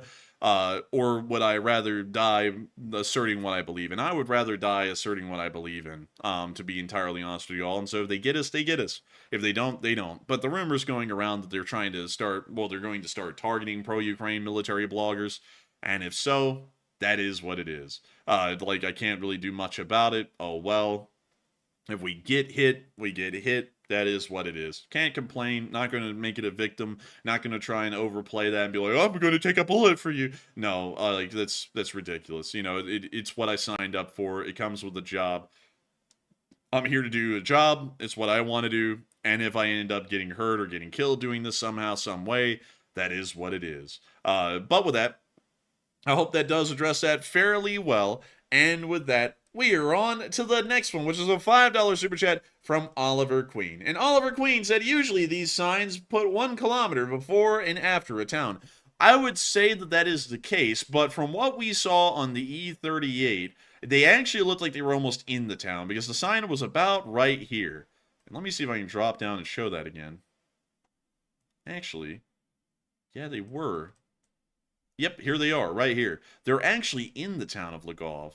And so apparently they had to drive a little bit into Lgov, possibly, to be able to try and get those road signs. But with that, I hope that does address that fairly well. I thank you so much once again for support, Oliver Queen, and helping this channel to keep on running, because it is folks like you who help to make this channel possible. And so with that, we are on to the next one, which is from BLK Medicine. And hey! And BLK Medicine said, I've been watching since the big Israel-Iran stream a few months back in April. Keep up the good work. And you're a brother from another mother in the ATL and Slavo LSA. And thank you so much for the support. Long live the Lee Spring Army. And thank you so much for wanting us to keep up the good work. We try our best with keeping this thing running every single day, day in and day out. And I got to thank you once again for supporting this channel and helping it to keep on running, because if it wasn't for folks like you, we wouldn't be able to make this channel possible. We wouldn't be able to keep this thing running. And thank you for saying we're a brother from another mother. That is incredibly kind of you, and a huge shout out to you once again. And with that, we are moving on to the next one, which is a $10 super chat from Michael Stacy, their 3rd super chat ever. Hey! And Michael Stacy said, when you point to things on the map, can you please use a marker so it's easier to see where you are pointing to? And thank you. I wish I could, Michael Stacy, but sadly I'm using Google My Maps, which kind of limits a little bit of what we can do. So I use my mouse cursor, which you can see moving around the screen right now, to try and point to things a little bit, and I'll usually try and circle them or something. But that's actually about the best we can do. There's not really a lot more we can do, because we're kind of confined by the technology that we have available to us, which is Google My Maps. And so with that, I hope that does address that fairly well. Big thanks once again for the support in helping this channel to keep on running, Michael Stacy, because it is folks like you who help to make this thing possible. And so with that, we are on to the next one, which is a $5 super chat from none other than LSA Sergeant Figment. Hey! And LSA Sergeant Figment said, the Soviet pogrom was USSR version of the Holocaust, and if you want, you can share some of my pics from Auschwitz, since you're on the subject. I would, LSA Sergeant Figment, but you know what? We can go to Auschwitz, and we can just show the pictures there. And so let me go to Auschwitz in Poland. It's right down here. And so let me go to the exact area of the camp. So something that a lot of people don't know is what we're looking at right here. This is Auschwitz-Birkenau, which is the famous concentration camp. This is where all the pictures are taken. So let me see if I can show you all what I'm talking about. This is the railroad track, and it leads straight into Auschwitz-Birkenau. This is the building. This is the building that everyone knows. When they hear of the Holocaust, they think of this building. And you can also see some reconstructed buildings that, well, pretty much sheds that a lot of the people inside of the concentration camps were held in. But this was the camp. Well, not the camp. This was part of the camp. There was actually a massive amount of these camps spread around the surrounding area, because Auschwitz was actually not a single camp. It was a complex of camps, and each one had a little bit of a different purpose. This part right here, though, this one was the actual death camp. This is where people came to be killed. And it is a really crazy, it's a really bizarre thing when you think about that. It was in industrialized slaughter. It really was, by no stretch of the imagination. This was 100% industrialized, and it's really a sad thing to think about. And also, looking at it, it is horrendous. I'll show you all the reconstructed. Actually, this is in winter at Auschwitz. You can still see that they have the barbed wire set up. The guard towers around the perimeter were reconstructed. And German guards would have sat inside of these towers and would have ensured that none of these in camp. What in the world do I call them? Internees, prisoners. I'll call them prisoners. None of the prisoners could escape. But these were the kind of stockades, or really the kind of barns nearly, that a lot of these prisoners were kept in. And of course there were a lot of Jews. Most of the people that were killed during the Holocaust were Jewish. But a lot of them were also Eastern Europeans. A lot of them were loads of different kinds of people. Really just people the German government did not like. If you fell within that category, you would end up in a concentration camp. And it is a pretty horrific thing to think that people just lived in these conditions until they eventually got killed. You know, and a lot of the people, especially loads of the people who were in Auschwitz-Birkenau, which is the facility we're in right here, a lot of those people didn't survive. Crazily enough, though, there were even worse concentration camps than Auschwitz. Dachau is a great example of the worst kind of a concentration camp that there could be. Dachau was horrendous. That was where they ended up conducting a large amount of the insane medical experiments that were almost on the level of Unit 731 over in the Pacific that the Japanese were running. But let's see, you're taking my life set. Was this for POWs too, or was it just for the Jewish people? This wasn't for POWs. There was a camp in Auschwitz that was for POWs. I forgot which number it was, and I'm trying to think. Also, we can see the Polish are building a new highway out here, actually. But there is the main camp, and then there were camps in the surrounding areas. I'm trying to think of where they are, because I think they still are around a little bit, at least the foundations of them are. You know what, let me go pull up the Auschwitz map. And so, the Auschwitz camp complex and the map. So this is what we're looking for. Let me go see if I can show y'all the map.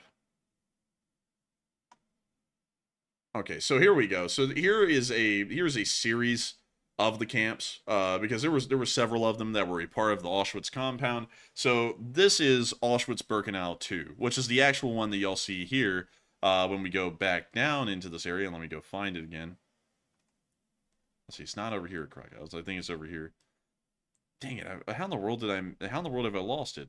Let's see here.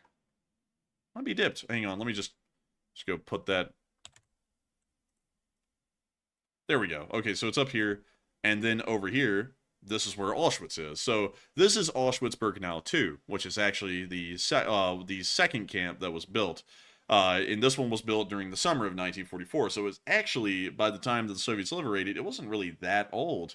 It was kind of new. The final solution, which is what the Germans called the Holocaust, was really put into swing about around 1943. So most of the camps that weren't in Germany were created late 1943 and into 1944. But this is Auschwitz II, Birkenau, which is the one that you see right here. And you see the rail yard down here where they would offload the prisoners. They would then move them into the stockades pretty much until they would eventually be killed in a chamber later on, and then they would incinerate them. And so it was a largely industrial process. But still, there was Auschwitz III. I believe Auschwitz III here, which there's a map of it. I don't know exactly where this is. Apparently this is near Monowitz in Poland. This is the one I believe that is the prisoner of war camp. This is Stalag Luft III, if I'm correct. And so we also got to see that there was another one. There was Auschwitz I, which was apparently inside of Auschwitz, I believe. I don't really know for certain. And let me see if I can find where this was. So this is the rail spur to the main line to Birkenau. So where in the world would Birkenau be? I don't know where in the world this camp was. I remember seeing a map back in the day. It actually outlined where all of these camps were because they were in different areas in the surrounding locality. But this was the largest of them, and this was also the death camp. So this is the one that's remembered because it was where the most horrific crimes of all the camps were being conducted on a pretty daily basis. But with that, I hope that does address that fairly well, at least the best I can. And also here are some pictures from the camp. It's pretty sad to think about this. Also, you can see the inside of one of the stockades and how the beds were laid out. It was, of course, incredibly cramped, inhumane conditions. You can also see one of the German rail cars that would have been used to transport the prisoners to the camp. You can see one of them here. Of course, many people know the story of the prisoners that were inside of these rail vans when they were being transported. It was horrendous stuff on its own. But I'm not going to show much more of this. It's a pretty tough thing, really, to talk about, and really sad overall. But still, with that, I hope that does address that the best I can. Huge shout out once again for the support, LSA Sergeant Figment, to help this channel to keep on running, because it is folks like you who help to make this thing possible and help me to go down historical rabbit holes like that here and there. And with that, we are on to the next one, which goes to Gun Imin Key. And Gunn said the only difference between a communist and a fascist is the mustache. And I would agree. They're thugs of the same variety, really. It's just slightly different undertones that they have. And so with that, I thank you so much for giving support. I'd say that's incredibly true, funnily enough. And with that, we are on to the next one. Huge thank you once again, Gunn, for the support. And the next one is from the Secret Vault. Hey, thank you so much for the support. And the Secret Vault said, have you ever done a powwow with American Indians and smoked the peace pipe? They have knowledge which isn't often written in history books. Funnily enough, the Secret Vault, I haven't smoked the peace pipe. I've never smoked anything. But I have been in a powwow, if you want to call it that. Or at least a circle dance, I believe is what it's also called. Because back in the day, before I became full-time, before I went full-time doing YouTube and pretty much spent my entire life doing this, I had a little bit of free time on my hands. And so I usually would end up going to reenactments because I was a reenactor. And so or a living historian. That's what it's called kind of in a fancy term. But what I would do is that I would get into historical period clothes of a certain era. I would go out into an area and I would teach people in the public about certain elements of history, the way people dressed, the way people lived, what they did, what they talked about, their views on things, their perspective, all kinds of interests. So it was really fun to do. I love doing it, and I miss doing it, honestly. I wish I had still had free time to be able to do that kind of stuff because, you know, it's fun doing this. I love doing this, and it's an amazing job. But, you know, I kind of miss out on the things that I really did enjoy doing back in the day that I really can't do anymore because I don't have free weekends and stuff like that just a lot anymore. Really at all. But back in the day, because I used to do colonial era stuff, there always was Native Americans, or as they're really called, Indians that were around. And I know a lot of people are like, well, they're not Indians because Indians are from India. They're Native Americans.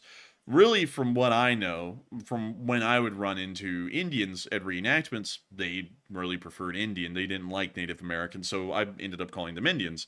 But the Indians were really cool. They were incredibly cool to talk to. They had all kinds of interesting history. Of course, their reenactment groups focused on preserving the history of their Native American tribes, which was always interesting because we got to talk to them a lot, and they would always tell you interesting stuff. Generally, though, like when we all got together after the reenactments, I maybe got together with an Indian reenactment group maybe once or twice after the reenactments were over. Everyone was just kind of chit-chatting about stuff in their real lives, you know, not really a lot about reenacting stuff and living history. And so, with that, I would have to say they have an incredibly interesting knowledge of history. Really, they're just incredibly interesting people to talk to. And so I would highly encourage anyone who has a living history event or a reenactment event, which is what I call them, in their area, and there's a Native American group there, or an Indian group as we call them, I would make sure to go check them out. They're always very interesting. They have a very cool culture and a history, and it's very cool to see a very adamant group of Indians always trying to preserve their cultural heritage, because it's such an interesting one and such a unique one, and it's certainly one that needs to be preserved, because I hate to see cultures kind of get absorbed all the way where they completely disappear from where they're from, you know, because American Indians are from America, and I'd hate to see that culture disappear. Like the Creeks, the Apache, the Sioux, the Navajo, the endless amount of them, the Lakota. I mean, the Iroquois. There are so many of them that in each one had a little bit of an independent and different culture. Of course, they were all largely a part of a general cultural subset. Like if you go down into the American Southeast, they were all part of the same cultural main set, but then they were all subsets of that main set. But still incredibly interesting histories and cultures. I would highly encourage folks to check them out. And I would agree with you, the Secret Vault. It is a very interesting kind of a knowledge of history that they have about their own people that really isn't shared around that much. But still, huge thanks to you once again for support. And also, let's see. And also Fishside said, being you can't do gun videos, why don't you do videos for reenactment events? I would if I had the time to go to it, because that's kind of the big problem right now, is that I don't really have time to go to reenactment events, because I do this every day of the week, 7 days a week, and very rarely even have a few hours of free time anymore. But You're Taking My Life said, this is probably a dumb question, but I read somewhere that when people first landed in North America, they thought they were in India, and is that why Native Americans were called Indians? That's true. It was actually Christopher Columbus that kind of began that, because Christopher Columbus believed, even up until he died, he never learned different, that he had landed in India. And so he believed this was what was called the East Indies. That's why you'll hear this area referred to as the East Indies. And then the West, well, actually, I'm sorry, this is actually the West Indies, correction, sorry. The East Indies were actually India itself. That was the East Indies. The West Indies were the Caribbean, or this kind of area down here near the Gulf of Mexico that we know of today.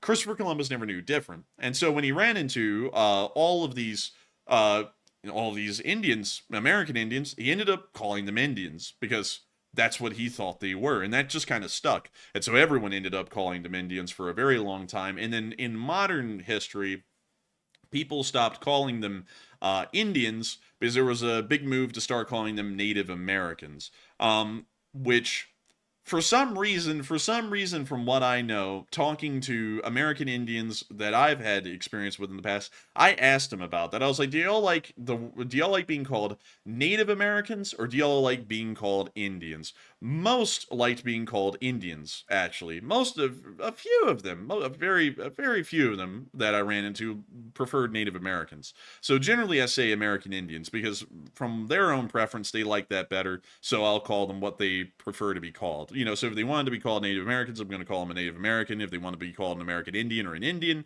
then they're an American Indian, or an Indian, just generally as a whole. And then you could say an American Indian later on to clarify what kind of Indian it is. It's not an Indian from India, it's an American Indian from America. But with that, I hope that does address that fairly well. Also, Amerigo Vespucci was a very influential person. He mapped the Americas. That's why the Americas are named after Amerigo Vespucci.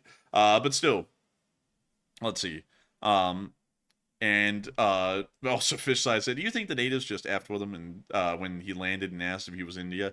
They just said yes. They actually didn't say anything, at least initially, because they didn't have a translator, because this was the first time, mind you, that anyone from Europe arrived in the Americas at all was when Christopher Columbus arrived. And so when Christopher Columbus arrived, there wasn't even a translator or a guide yet that really understood the other's language. So there really was no verbal communication in between the tribes that Christopher Columbus met and his crews. There was none. They just kind of like did kind of like body language communication, non-verbal communication at best. That was about the best they did. And so there wasn't really a lot of talking. But moving on from that, we understand that there was a lot more communication going on from that because both sides eventually learned how to speak to the other. But once again, the languages were different from area to area, and it started to get a little bit more fleshed out later on. Like Hernando de Soto was actually able to get translators on his entire trip through Southeastern America, which is the whole story, in and of itself. But anyways, with that, I gotta say, thank you so much once again for support the Secret Vault. I hope that does address that well. And with that, we are on to the next one, which is a $5 super chat from High C King. Hey! And High C King said, NFKRS channel showed that the maker of Skibbity Toilet was made by a Z Russian in Georgia, the country. And that's interesting to hear, High C King. I did not know that. That's news to me. But still, a huge thank you so much once again for the support and helping this channel to keep on running. I didn't even know. I don't really know a lot about Skibbity Toilet rather than it's a face in a toilet or something like that. But still, huge thank you to you once again. I hope that does address that well. And with that, we are on to the next one, which is a $5 super chat from the Secret Vault again. Hey! And the Secret Vault said, must read this book, Blitzed, by Normal Aller, and watch Joe Rogan Show 2183, and it rewrites Hitler as a drug addict and all of the Nazis were high on meth. Actually, the Secret Vault, anyone who actually has been well learned on World War II history knows that amphetamines were actually used highly throughout the entire war by a lot of people. Actually, funnily enough, many people don't know this, but half of the U.S. aviators in the Gulf War, according to unofficial polling and surveys, were actually on amphetamines. That's like meth and stuff. But the Germans had a special brand of it. It was called Pervitin. Pervitin was used by the Finns in World War II. It was used by the Germans. It was used by some other forces in very limited form. But what was funny about this is that the Americans, the United States, really didn't have a concept. Well, we kind of did, but we kind of didn't tell the public that much about it at the time. We knew that they were using meth, Pervitin was not illegal. It was pretty much medicinal meth, and it would end up giving soldiers in the German army in the in the Wehrmacht as a whole a great deal of physical ability within the times that they were on meth, for the large part. And so the Allies didn't want to tell the public that they were dealing with drugged up meth heads when we started the war. And so we told the public that we believe that the Germans are giving their soldiers some kind of a super pill that is greatly enhancing the abilities of the German soldier. But the American government then went on to say, but with a balanced diet that we will provide our American soldiers, we might be able to reach the capacity and ability of the Germans and their super pill. And so that's what we went with throughout most of the war. Most people didn't know the Germans were on meth until a little after the war, but anyone who was paying attention knew the Germans were on meth. It was called Pervitin. They had different names for it for different branches. Like El Kassir in the live chat just brought up Panzerschokolade, which is tank chocolate, which was a specific kind of a chocolate bar infused with Pervitin that was given to the German tank crews, and they would use it to keep going. The problem is that the Germans found out after the invasion of Poland and France that the after effects, the crash from a Pervitin high, was pretty horrendous and would pretty much debilitate soldiers for days after they used Pervitin. And so then the Germans stopped standard issuing Pervitin to their troops. But then, because of course a lot of these people were addicted to it at this point, they then would just start to write home to their families, because it still wasn't illegal in Germany, and they go, hey, mom and dad, send me some Pervitin. I'm in withdrawals. And then they just get more of it. And so that's kind of the story about the whole German army kind of taking meth throughout most of the war for the large part. And also the other thing that's interesting is that, yes, Hitler was actually on a large cocktail of drugs throughout most of the war. And it actually became pretty freaking horrendous by the end of it. I mean, the guy was like being drip fed drugs by the end of the war to keep him high.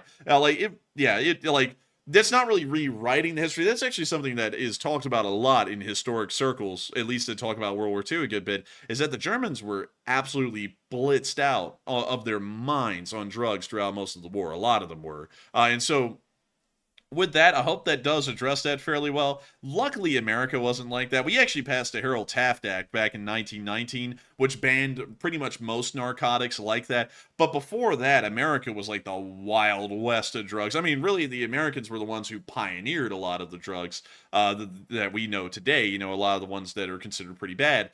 Coca-Cola had coca leaves, and coca leaves are, of course, a primary ingredient to something that's white, powdery, and a lot of people sniff. Y'all know what I'm talking about.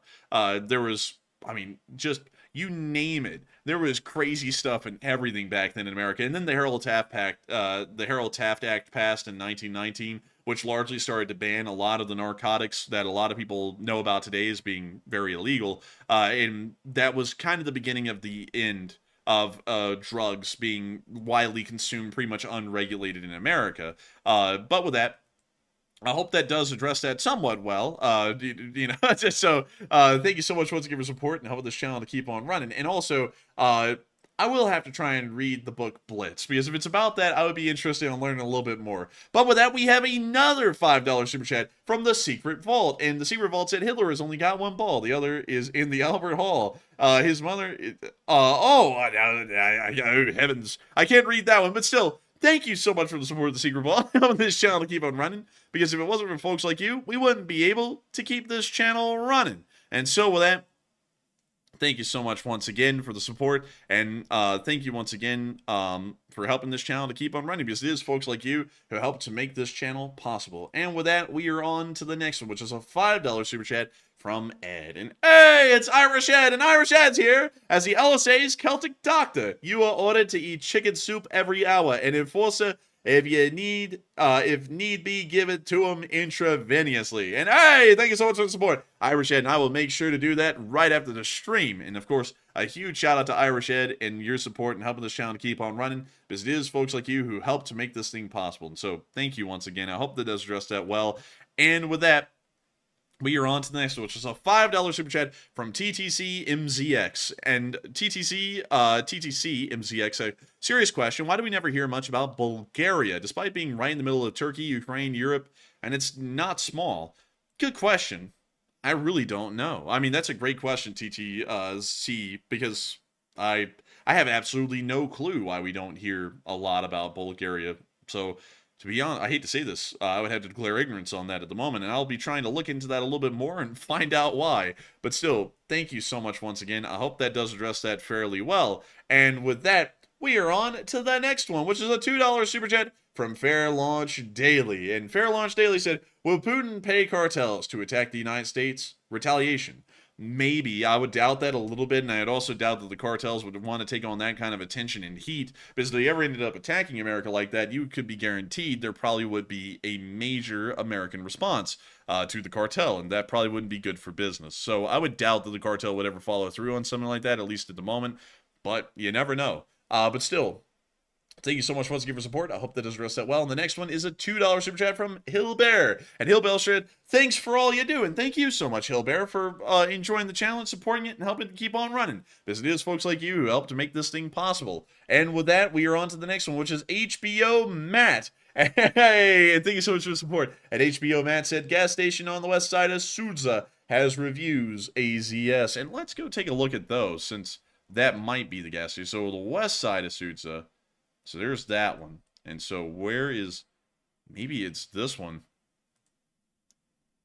Oh! 2 out of 5. Toilet was okay. They refused to refuel my Abrams. There it is! We found one. We actually found one. And so, let's see. There's the Sudza gas pumping station thing right there. And then is there another gas station? No. There isn't. Wait, no. There's one right here. Reviews. Sort.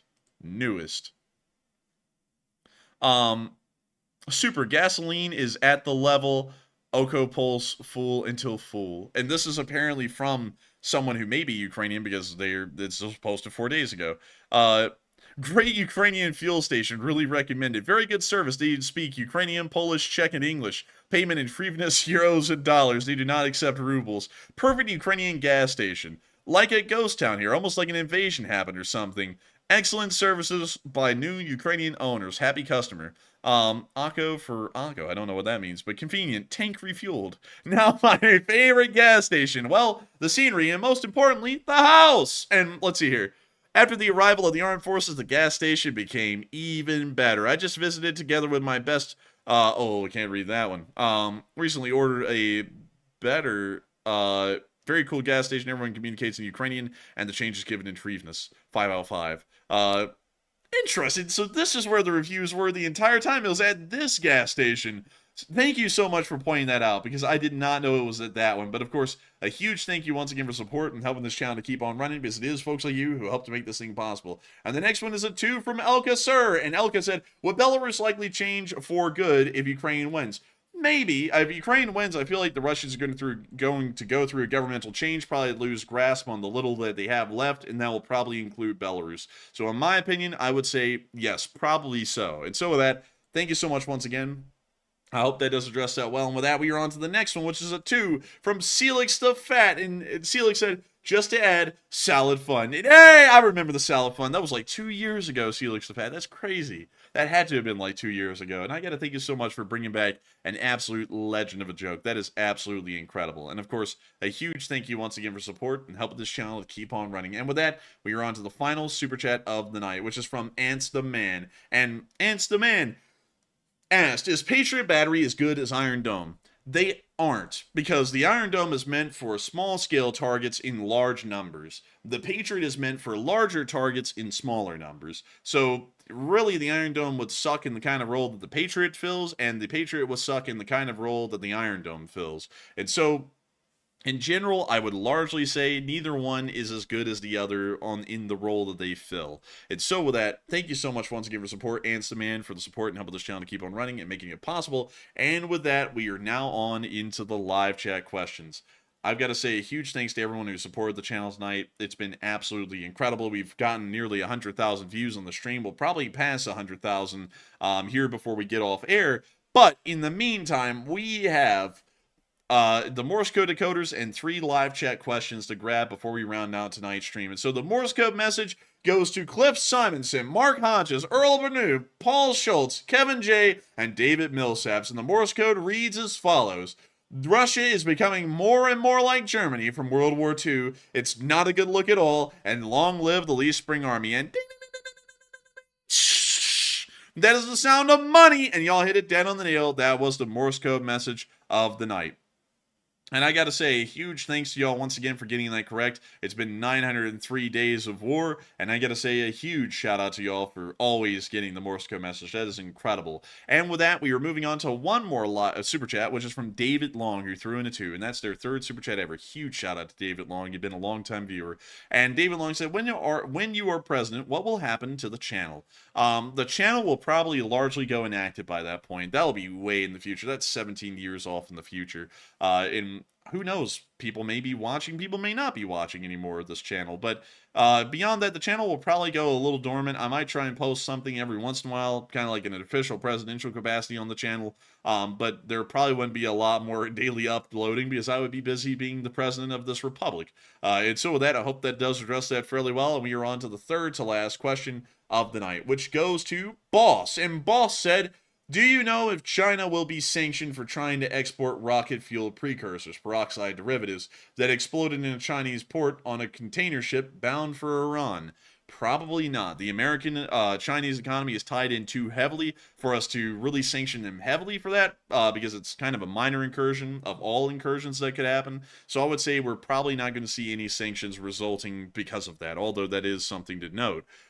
Moving on from that and into our next question, we have a second to last question of the night from 300 Ghost. Hey! 300 Ghost said, I wonder why the rogue nations haven't teamed up yet. Imagine there's about 7 or 8 rogue anti-Western nations and they are letting one of their allies get wrecked. And that is a fairly interesting question. I wouldn't know why. I do know why. The diplomatic repercussions of doing something as a rogue nation in the Western world could be fairly far-reaching. So that's largely why, but still a fairly good question. Why not? And so with that, I hope that does address that fairly well. And thank you once again for asking a really good question, 300 Ghost. And the lucky last person to ask the lucky last question of the night. But before we move on, though, into this lucky last question of the night, huge shout out to Freedom Canada, who threw in a $7 super chat and said, thanks so much for everything you do. Thanks so much for everything you do. And hey, thank you so much, Freedom Canada, for everything you do. And of course, thank you once again for supporting this channel and helping to keep on running, because it is folks like you who help to make this thing possible. And now, finally grabbing that final question. It is time for us to grab it. It is going to go to AF Kaplan. And AF Kaplan asked, I was wondering if Ukraine has refueling planes for the F-16. Ukraine has, from what I know, very little, if not any, refueling aircraft. I believe they may have a few. They're Ilyushin 76s, so technically they do not have a in-air refueling aircraft that would be compatible with the F-16's refueling system, at least from what I understand right now. That may change in the future. But for now, I believe they do not have a refueling system that can work with the F-16 in air. And so with that, I hope that does address that fairly well. And we have reached the end of tonight's stream at exactly 100,000 views. I've got to thank every single person so much once again for watching. It has been a massive honor and a pleasure to be able to run the stream tonight for each and every one of y'all, and I hope that y'all enjoyed this incredibly well, as much as I enjoyed running it. Today, we have gained a whopping 1.3 thousand subscribers, and we've ended up hitting 262,000, and we're really close to hitting 263,000. We'll probably end up hitting that tomorrow. I've got to give a massive thanks and a massive shout out to everyone once again who's been enjoying this channel, who's hit the like button tonight. There's nearly 4,600 likes. A huge shout out to everyone who supported the channel tonight and helped it to keep on running. And a big thanks to everyone who watched it overall. We were entirely honored and greatly humbled that all of y'all choose this to be your primary source of news. And we will see y'all tomorrow at 10 p.m. Eastern Time to cover the next 24 hours of the news of the war in Ukraine. And so with that, good night, good luck, take care, stay safe, Slava Ukraini, and long live the Lee Spring Army. The Lee Spring Army will never die.